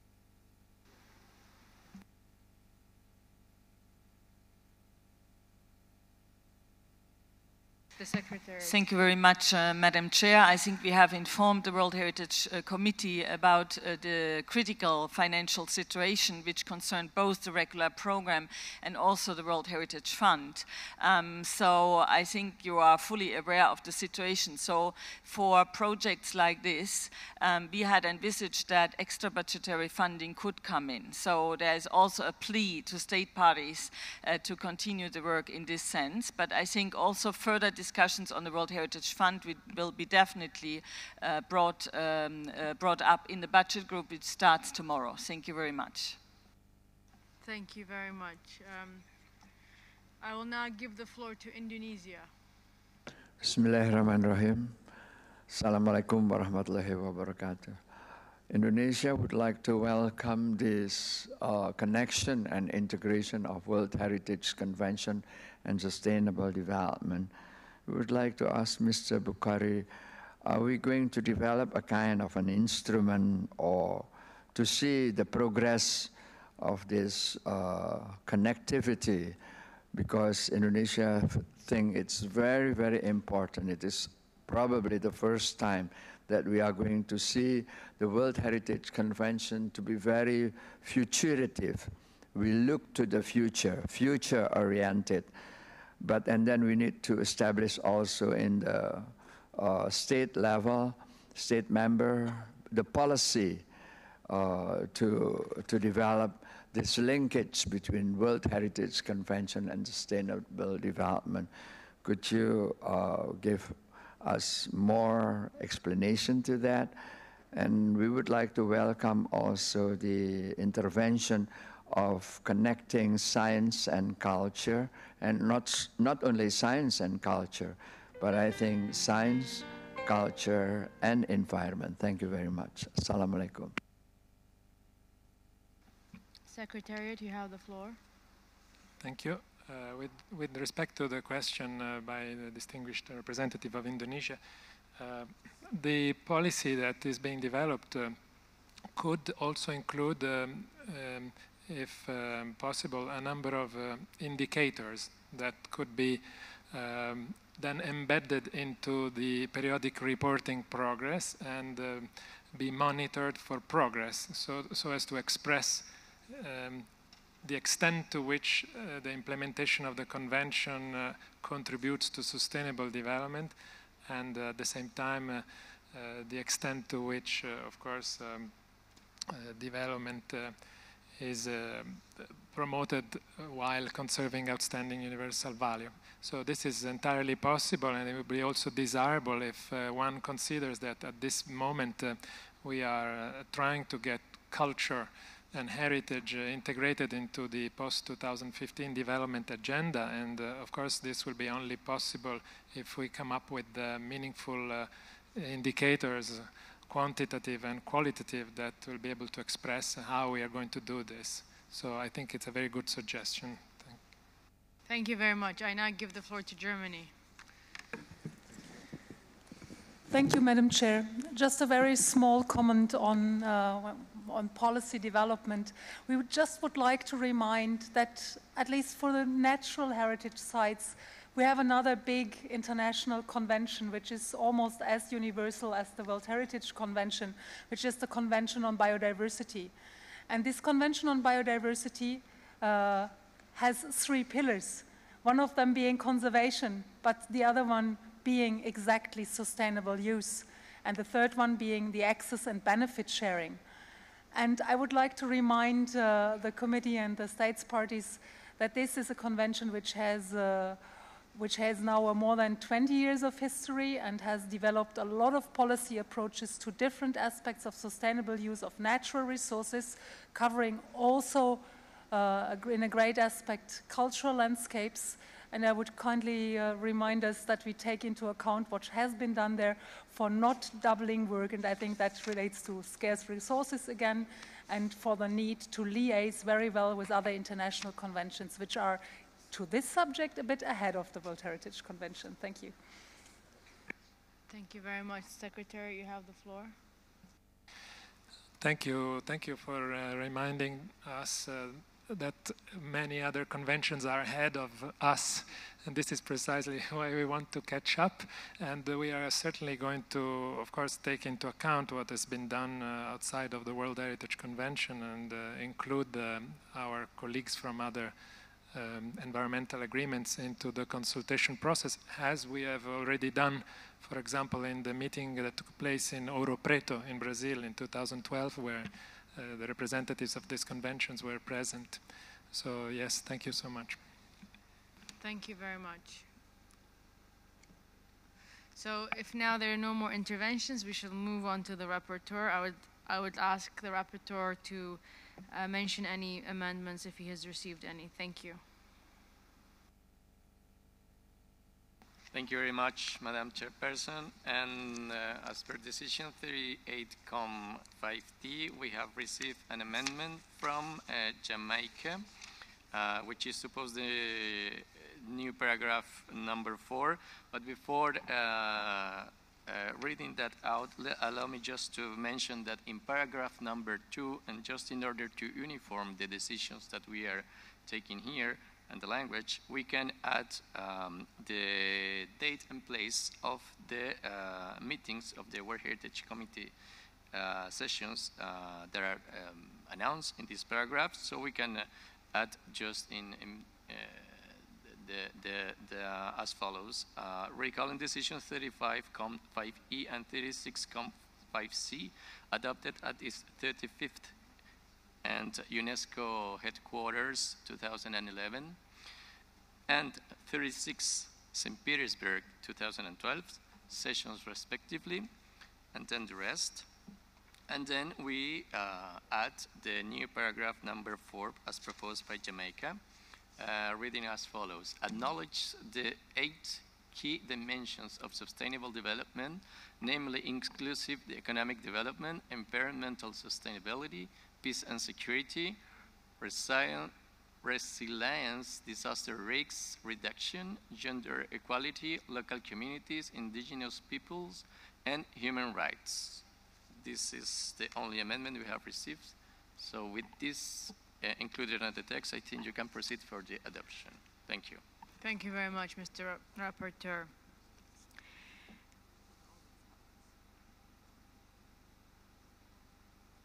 So are there any comments with regards to the rapporteur's report? I see no comments. I declare the draft decision 38.5D adopted as amended. Thank you very much. We will now move rapidly to item 5E in the agenda, which is the follow-up audit. Sorry, that was 5F. 5E is the report on the World Heritage thematic programs. I invite you to refer to document 5E you have in front of you. I would like to invite Mrs. Mechtil Drossler from the World Heritage Center to briefly present this item. Please, Madame, you have the floor. Thank you. Thank you very much, Madam Chair. This document was requested 2 years ago and covers the thematic programs, which I will briefly introduce you to. We have also taken a more strategic approach in this document to reflect the critical issues of resource management and extra budgetary funding required.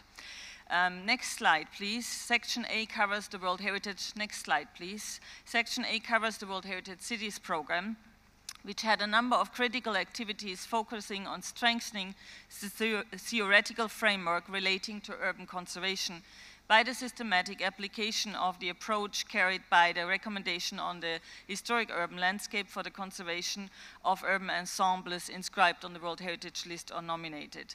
Mr. Rao already mentioned this morning under document 5A, the Annex 4, the meeting which was held in Rio de Janeiro and the integration of this approach into the operational guidelines. Concerning urban conservation, assistance is being provided to the nomination files and identification of urban heritage, and a number of activities on management of historic urban ensembles are also being carried out, as well as capacity building. Next slide. Section B relates to the World Heritage Forest Program, which has succeeded in strengthening the leading role of the Convention in conservation of forest biodiversity through the identification, conservation of the world's most outstanding forests. And since its adoption, 22 new World Heritage forests have been inscribed, and this brings the total number of World Heritage forest sites to 107. We can therefore conclude that the Convention has become an important instrument for global forest conservation, in which the forest program has played a major role. However, given the limited staff and financial resources, the World Heritage Center considers that it's no longer necessary to maintain a dedicated program for forest site and recommends the committee to terminate this program, which is reflected in your decision. Next slide.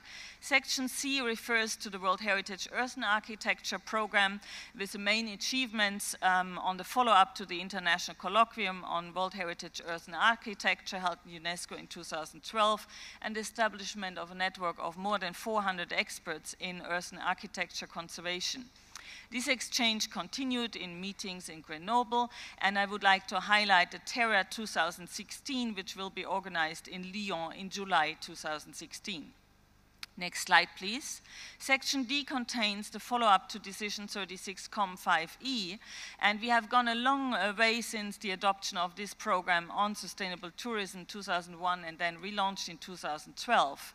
And major efforts were undertaken with highlights on networking, communication and outreach, with a platform for awareness raising and sharing of information, and a workshop on South-South cooperation with a focus on China and Africa, which just took place. And as you may have noticed, we had a special issue of the World Heritage Review magazine.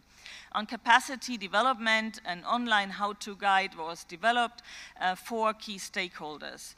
Mr. Rao has also mentioned this morning key partnerships under document 5A. Next slide, please. Section E is dedicated to Small Islands Developing State Program, the SIDS program, which focused on capacity building with 15 workshops and meetings organized in the period 2012-2013 in all SIDS regions, the Atlantic and Indian Oceans, Caribbean and the Pacific, with more than 300 participants. Very importantly, this year is the 2014 International Year of Small Islands Developing States, to continue to further contribute to the wider UN efforts within the context of the World Heritage Convention. And on this occasion, the third International Conference on Small Island Developing States will be held in September this year in Apia, preceded by activities related to this conference in August 2014, also in Samoa. Next slide, please. The section F highlights the World Heritage Marine Program with the development and maintenance of a meaningful World Heritage Marine Site Managers network among 46 sites in 35 countries. We had a signature of a site-to-site cooperation between Banque d'Arguin in Africa and in Mauritania in Africa and the Wadden Sea, focusing on science and management capacity. And in addition, the program assists the Center, IUCN, and where requested state parties with state of conservation issues where marine expertise is required, and also implements a communication strategy with considerable outreach. Next slide, please. Section D covers the World Heritage Thematic Program on Prehistory, adopted in 2008 and then renamed as Human Evolution, Adaptations, Dispersals, and Social Developments, the so-called HEADS program. During the period 2009 to 2013, the HEADS program achieved major results, raising the awareness of the importance and specificity of the earliest heritage related to human evolution and the origins of cultural diversity in all continents by establishing links between scientific research and integrated conservation, recognizing sites that are of outstanding demonstrations of traces of the earliest interaction between humankind and the land, early cultural behavior, cognitive steps, and creative expressions, and also preserving identified properties from deterioration through scientific analysis. 17 international meetings for HEADS were organized, as well as 3 regional or thematic meetings and 3 international meetings which took place to develop the prototype of RAVA, the Rock Art World Archive. Publications and awareness raising was also enhanced through 5 issues of the World Heritage Paper Series. You see some here on the screen, 1 for each continent, which were produced, and progress was also made in capacity building with training projects in cooperation with the Institut de Paléontologie Humaine. Please note that the follow-up on the program will be managed in the framework of extra budgetary projects through funding secured by our UNESCO Mexico office and in coordination with the Category 2 Center on Rock Art in Spain. You will have the opportunity to go to a side event on the Rock Art World Archive tomorrow at lunchtime, which will provide more detailed information. Finally, next slide, please. Part H focuses on the Astronomy and World Heritage Initiative adopted in 2005.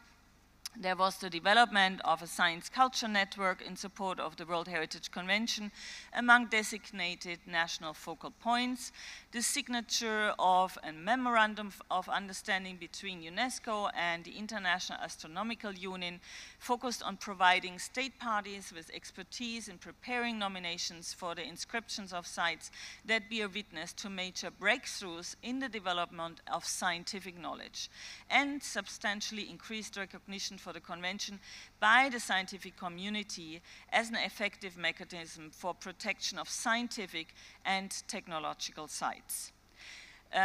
Dear committee, you have the decision in front of you in the English version of your document on page 13 and 14. Thank you very much, Madam Chair. Thank you very much, Mrs. Rossler, for your presentation. We now will open the floor for any comments. I give the floor to Finland. Madam Chair, thematic programs have been beneficial in many ways. They have raised awareness on underrepresented types of heritage, and they have built capacity to protect, conserve, and manage World Heritage sites. Thematic programs can also provide useful inputs for the draft policy guidelines when they will be prepared. While we understand that it may be necessary to terminate some programs taking into account the financial constraints, we still hope the important contributions that the World Heritage Forest Program has provided for the international forest community would not be lost. As outlined on the website of the World Heritage Center on the Forest Program, the World Heritage Convention is uniquely positioned amongst international conventions and programs to play an important role for in situ conservation of forest biodiversity. Finland would like to inquire how this work will be continued and how the links with other forest instruments such as RED Plus processes can be maintained. Finally, a few words about the structure of the report and proposed decisions. We consider them a bit unbalanced. In order to make the text more easily readable and to show the progress made in each program, we would like to suggest that in the next report, coherent and similar structure would be used for all the different programs. Thank you, Madam Chair. Thank you very much, Finland. I now give the floor to Germany. Thank you, Madam Chair. Germany welcomes the progress made in implementing the tourism program, especially the good results for securing extra budgetary funding for this important program. Germany sees this program as an important tool to achieve sustainable tourism development in World Heritage sites, and we have made very good experiences in translating this into strategy development for sustainable development tourism in the Dutch-German Wadden Sea. We are, however, disappointed that the good progress reported is not reflected in the draft decision, and we have proposed an additional paragraph to the draft decision. My second remark again takes up a good intervention just done by neighboring Finland, Finnish delegation.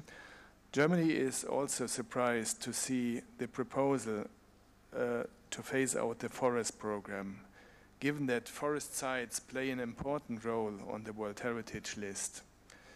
Firstly, more than 1/3 of the natural World Heritage sites on the list are forest sites, and quite a lot are facing severe problems. We will come to this under the agenda items 7A and 7B. Secondly, World Heritage forest sites are important in the context of climate change. Germany has the impression that very little consultation with states parties has taken place on this important issue. Germany is of the opinion that phasing out this program is the wrong sign to the outside world, given the mentioned importance, and therefore is not in favor of phasing out, but rather thinks that there should be more efforts to look for funding or to integrate the forest relevant issues explicitly in other activities. We have therefore proposed an amendment to the draft decision. Thank you, Madam Chair. Thank you very much, Germany. I now give the floor to the Senegal.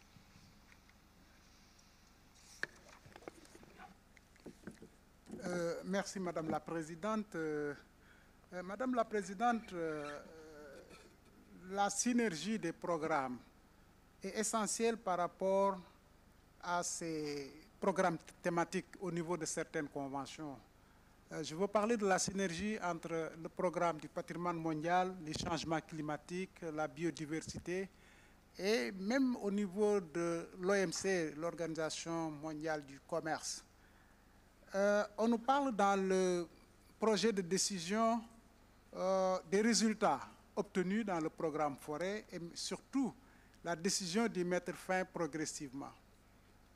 Dans beaucoup de pays, aussi bien du Nord que du Sud, ce programme forêt est essentiel pour la convention sur les conventions sur les changements climatiques et la biodiversité.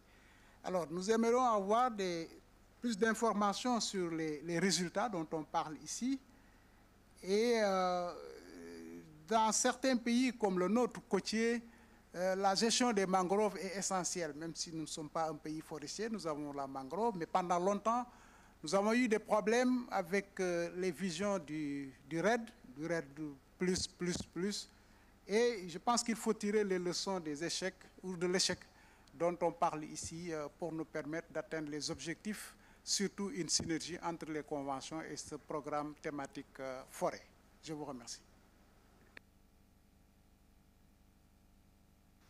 Thank you very much, Senegal. I now give the floor to Portugal, Philippines. Thank you. And I wish to thank Madame Rosler for her excellent presentation on what is indeed a very important issue, the thematic programs. Allow me to mention two of them, but let me say, first of all, that I fully support what both Finland and Germany said concerning the intention to phase out, or the proposal to phase out, the forest program. I do think that it is a very relevant program, and that we should make some more efforts in order to pursue it further. Now, on the cities program, we would like to underline the importance of this thematic program, given the large number of historic centers and sites in urban context, as well as the rapid urbanization worldwide. And we have in Portugal contributed to this program through our funds in trust by hosting in 2011 the Cities and Climate Change Congress of the Organization of World Heritage Cities. Furthermore, we would also like to stress the importance of the recommendation on the historic urban landscape, which provides a comprehensive and thorough framework for cities' urban planning, conservation, and sustainable development. Now, concerning the sustainable tourism program, again, we share what my German colleague just mentioned, and we believe that the importance of this thematic program should be stressed, for most World Heritage sites face serious challenges related to visitors' pressure, and it is often difficult to achieve sustainable tourism. I would like to recall that in January 2013, the UNESCO World Heritage Center and the Portuguese Tourism Authority concluded a joint project on capacity building for tourism management in World Heritage sites of Portuguese origin and influence. And I'd like to inform colleagues that the results in Portugal in English of this project are online. I thank you. Thank you very much, Portugal. I now give the floor to the Philippines. Thank you, Madam Chair. Paragraph 31, it is stated that the ongoing work on climate change adaptation is relevant to all World Heritage properties and could be continued as part of the application of the climate change policy document and the strategy to assist state parties in implementing appropriate management responses. As climate change is such a cross-cutting issue, my delegation would like to inquire about the feasibility for the committee to consider a new World Heritage Climate Change Adaptation Program, which could, among others, seek to identify those sites most susceptible to climate change-related phenomena. Thank you, Madam Chair. Thank you very much, Philippines. I now give the floor to Qatar. Thank you, Madam Chair. I would like to give a comment regarding the World Heritage Earth and Architecture Program, which was adopted in Helsinki in 2001. The phases you're taking, the third phase is still in the Central Asia and Latin America. And I believe, and I would like to stress that in the Middle East and even in Qatar, we lack the awareness of the importance of the earth and architecture. And we would like to see this program adopted here in the Middle East and in Qatar. Thank you. Thank you very much, Qatar. You want to answer? So we'll give the floor now to Turkey. Thank you, Madam Chair. Turkey joins to support Finland and Germany with regard to continuation of the thematic programs, which we believe are essential for the work of UNESCO. And I would also like to highlight that in 2013, after coordinating with the Secretariat, the program on the meeting on the heads, intergovernmental experts, had been postponed. So Turkey has now taken the decision to go ahead and host this meeting in the course of this year in October 2014. And this is going to take place in one of the most important Neolithic sites in Turkey, which is known, Çatalhöyük, which is known as the oldest urban settlement in the world. And we look forward to active participation of all state parties to this meeting. Thank you. Thank you very much. I will now give the floor to Jamaica. Thank you, Chair. Like our colleague from Germany, I'd just like to make a point in terms of the World Heritage Program for, well, specifically for small island developing states, that it be noted in the adoption or draft decision that the success of that program is captured in that draft decision. We are of the view that this is something that needs to be reflected extensively, certainly from the perspective of what is taking place in the Caribbean. I'm sure you're aware, of course, of the slave route project, which has been very critical to our Caribbean islands being given the opportunity to widen the projects or the nominations that can be put forward. And this particular thematic program has helped the Caribbean specifically, and we would like that to be noted in the draft decision, and that will be put forward. Thank you. Thank you very much, Jamaica. I will now give the floor to Mexico.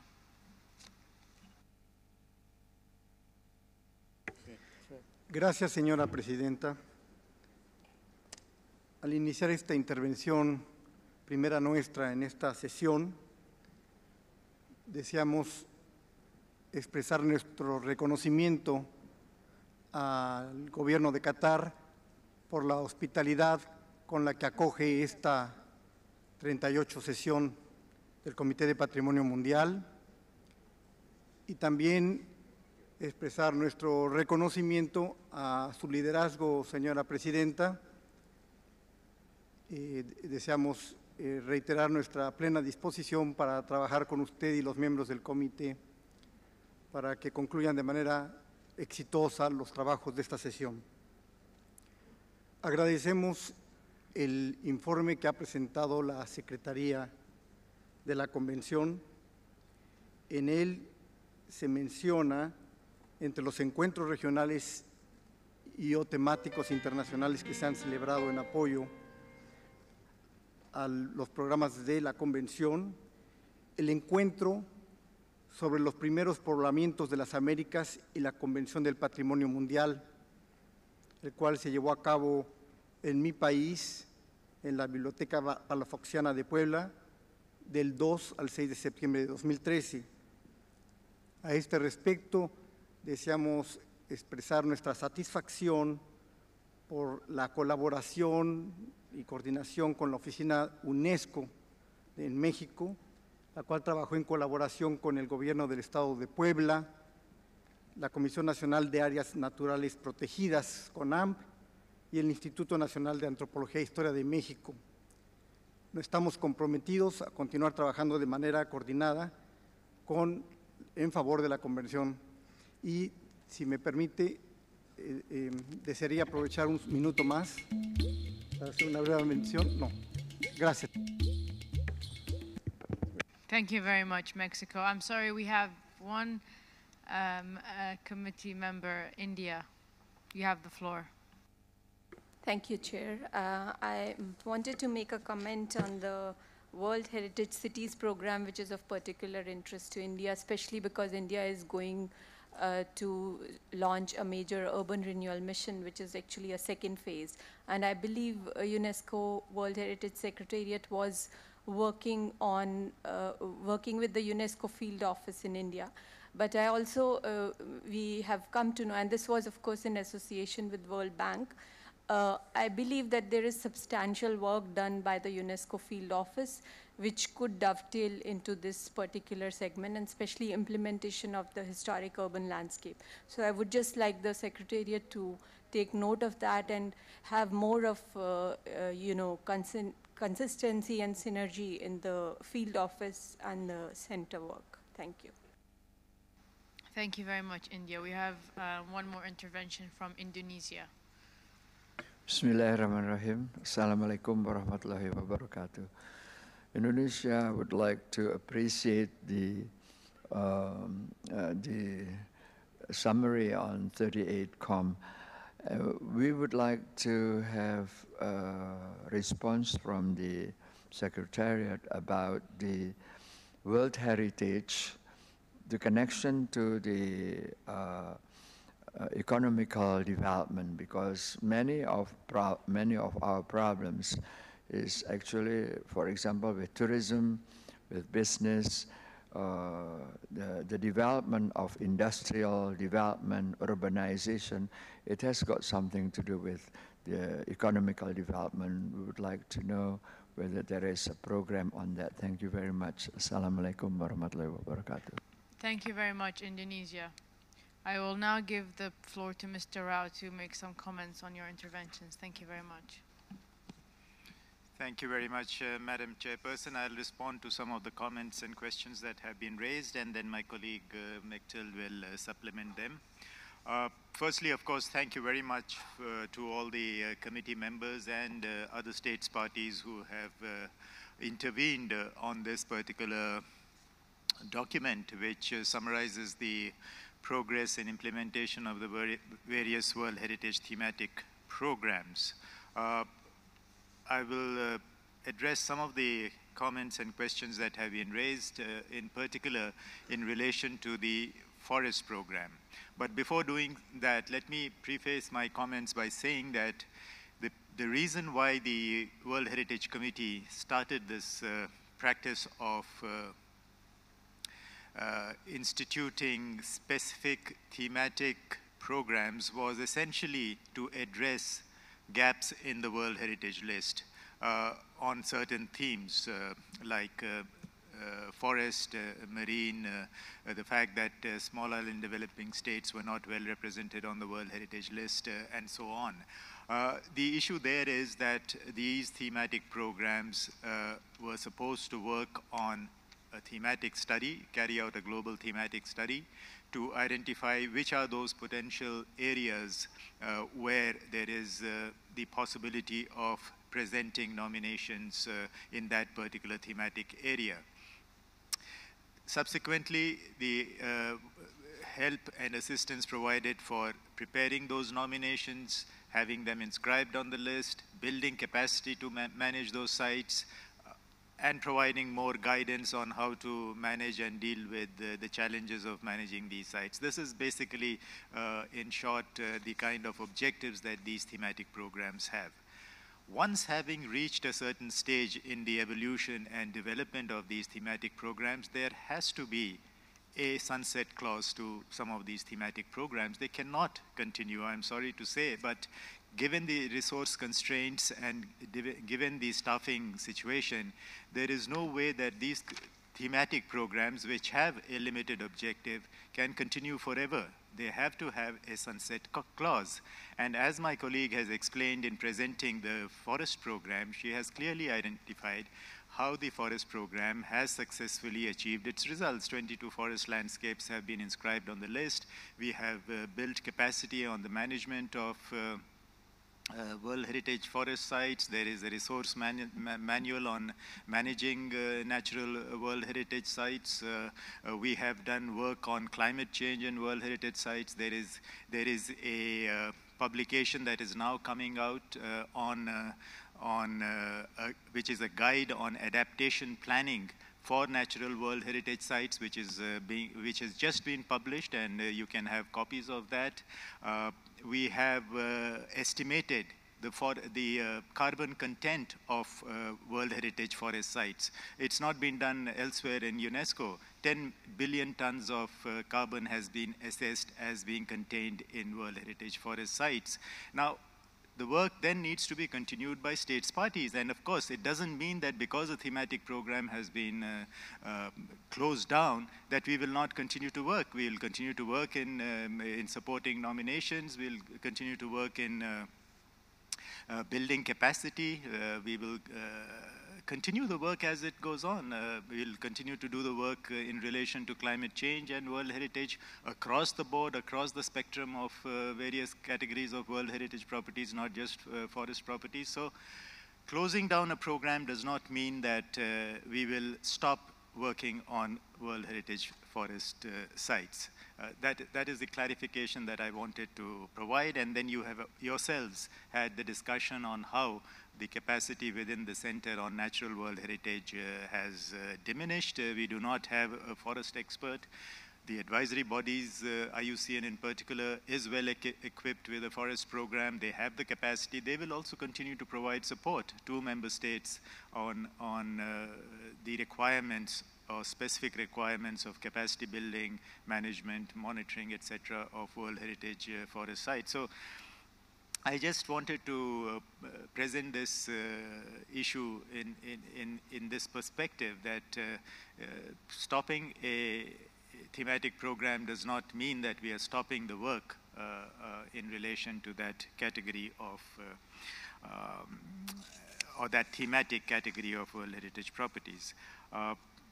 The distinguished delegate of Philippines suggested whether we should not be starting a climate change adaptation program, and I just want to draw attention to the fact that we indeed did a major initiative on climate change and World Heritage. Again, it was the first ever initiative within whole of UNESCO. Even before the natural sciences sector started this work, we launched World Heritage and Capacity and Climate Change Initiative in the year 2007. We had global meetings.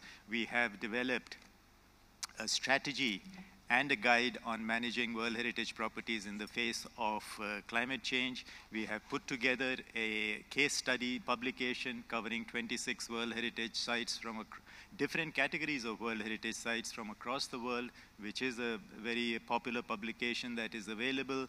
We have now, as I said, just released a guide on adaptation planning specifically for natural World Heritage properties.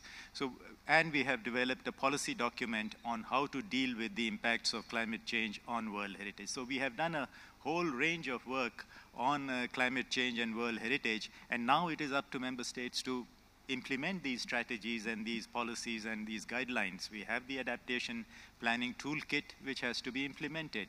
We can help with capacity building, but I don't think that there is any need for starting a new program on climate change and World Heritage because of the work extensive work that we have already done.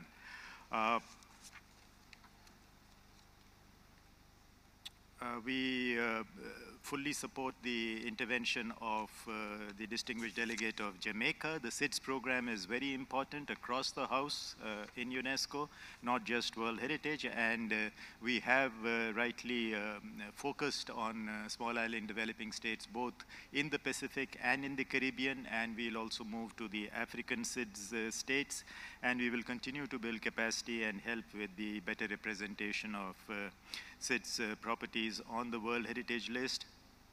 The suggestion from the delegate of India on better integration of the work between the headquarters and the field office in New Delhi. We are indeed doing that. There was, as you know, the program of the World Bank working with UNESCO, with UNESCO's input in trying to develop providing guidance on some pilot states in India as part of the urban renewal mission. And we are going to continue that work through our field office, working with also the Indian Heritage Cities Network, which has been established through the UNESCO New Delhi office. So thank you for that suggestion, and we will continue to make better use of our resources in the field office for that purpose. The delegate of Indonesia mentioned about World Heritage and economic development, developments dealing with tourism, business, urbanization.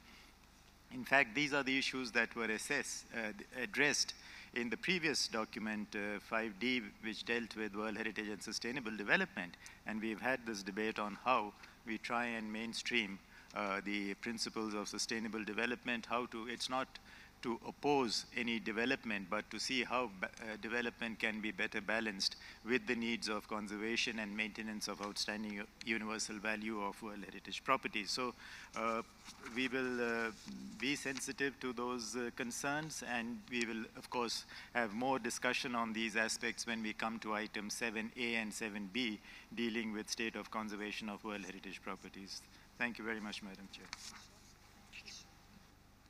Thank you, Mr. Rao. Mrs. Rossler, you have the floor. Yes, just to complement what Mr. Rao said, I would like to answer also the question from Qatar concerning the continued reinforcement of capacities in the Arab region for the conservation of earth and architecture.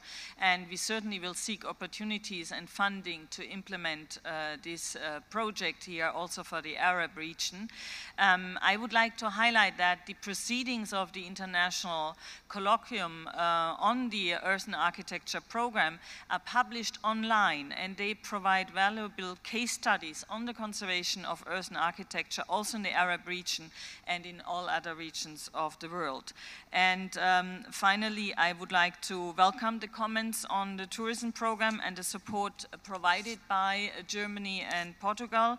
And also, we would like to welcome the support for the HEADS program by Turkey with the information on the meeting, and by Mexico. Thank you very much, Madam Chair. Thank you very much, Mrs. Rossler. Thank you very much for your presentation, Mr. Rao, Mrs. Rossler. We now have to adopt the draft decision included in document 5E in point 2. I would like to ask the rapporteur if he has received any amendments on the draft decision proposed, and if any member of the committee wish to make observations and suggestions. Thank you, Mr. Rapporteur. Thank you very much, Madam Chairperson.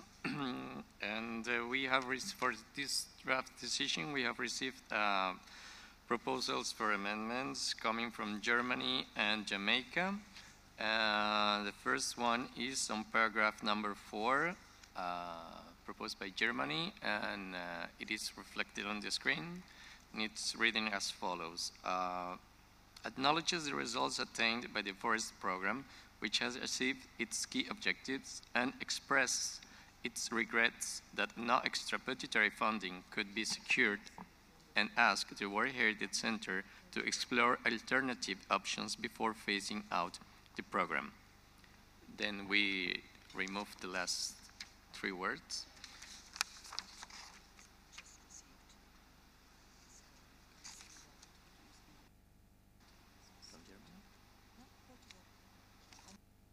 Okay, I have been informed that we have received a third proposal for amendment coming from Portugal, also to be a new paragraph number 4. I will read it out. Notes the importance of the World Heritage Cities program, and underlines the relevance of the recommendation on the historic urban landscape to provide a comprehensive and throughout framework for cities, urban planning, conservation, and sustainable development. It is being integrated in this moment on the draft decision.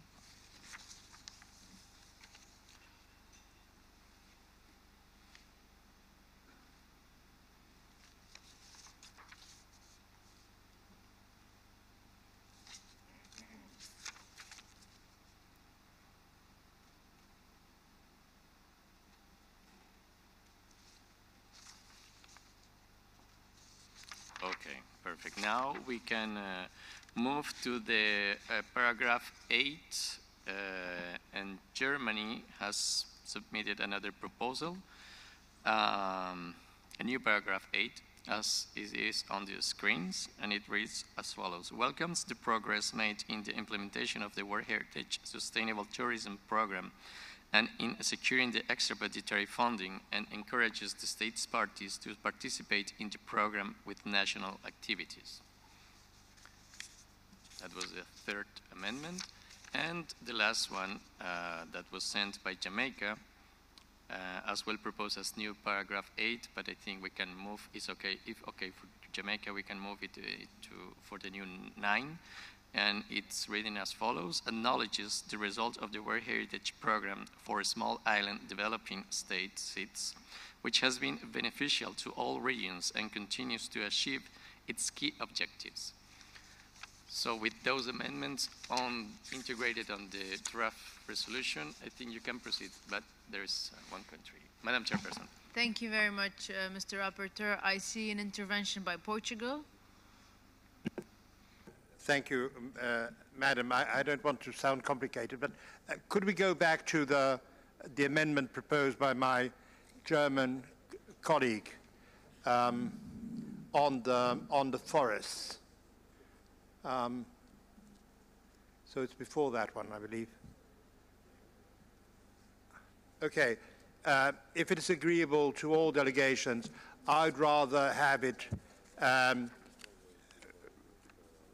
reading it out, acknowledges the results attained by the forest program and expresses its regrets that no extraordinary funding could be, and so forth. I would delete which has achieved its key objectives for understandable reasons. Thank you. Does anybody object to Portugal's intervention or suggestion? Any comments from the no. Are there any more comments with regards to the amendments just read out by the rapporteur?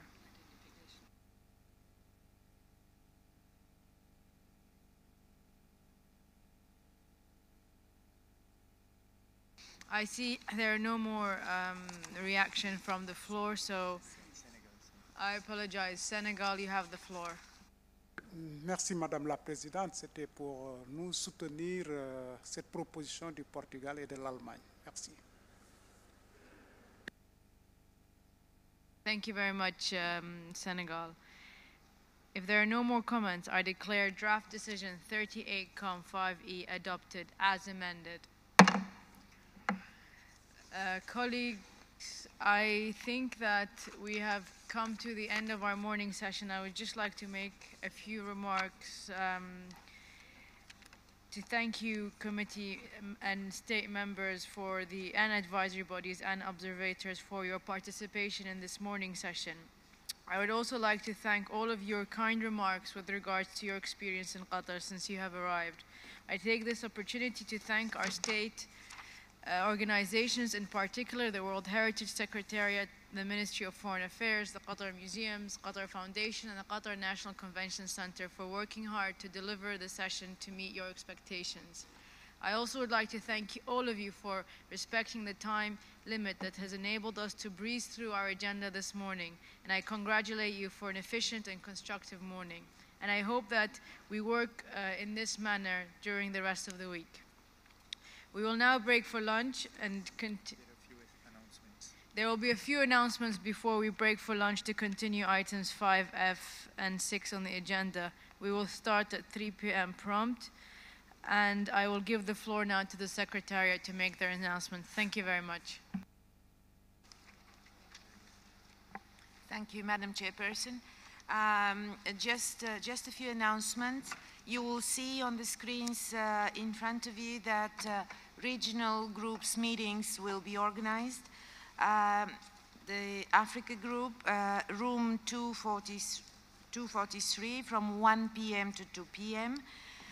Asia Pacific, room 222 from 2 p.m. to 3 p.m. And the Arab group, room 221 from 2 p.m. to 3 p.m. You have the slides on the screens, and there are also two side events which the Secretariat has been requested to announce. One of them is the side event of ICROM's capacity building activities in the Arab region, which is called Qatar from a program to a regional conservation center. And it will start today at 1:15 to 2 o'clock p.m. Room 232. You have all, I suppose, received the printed invitations for this event. And just a reminder also for another side event, organized on the invitation of the Director General of IUCN, Brighter Future for World Heritage, room 215-217, which is just on the mezzanine above the coffee bar, and the time is 1:45 p.m. Thank you very much. And there is one more important announcement. You have on the screen, we'll put on the screen in front of you the email of the rapporteur to which you have to send your amendments, because there has been one or two amendments which have gone to a wrong address. We would like to remind the correct address, which is wh-rapporteur at UNESCO.org. I suppose our colleagues will put it shortly on the screen. And these are all the announcements before we break for lunch. Thank you. Thank you very much. The meeting is now adjourned, and we will meet after lunch at 3 p.m. Please be here on time. Thank you very much.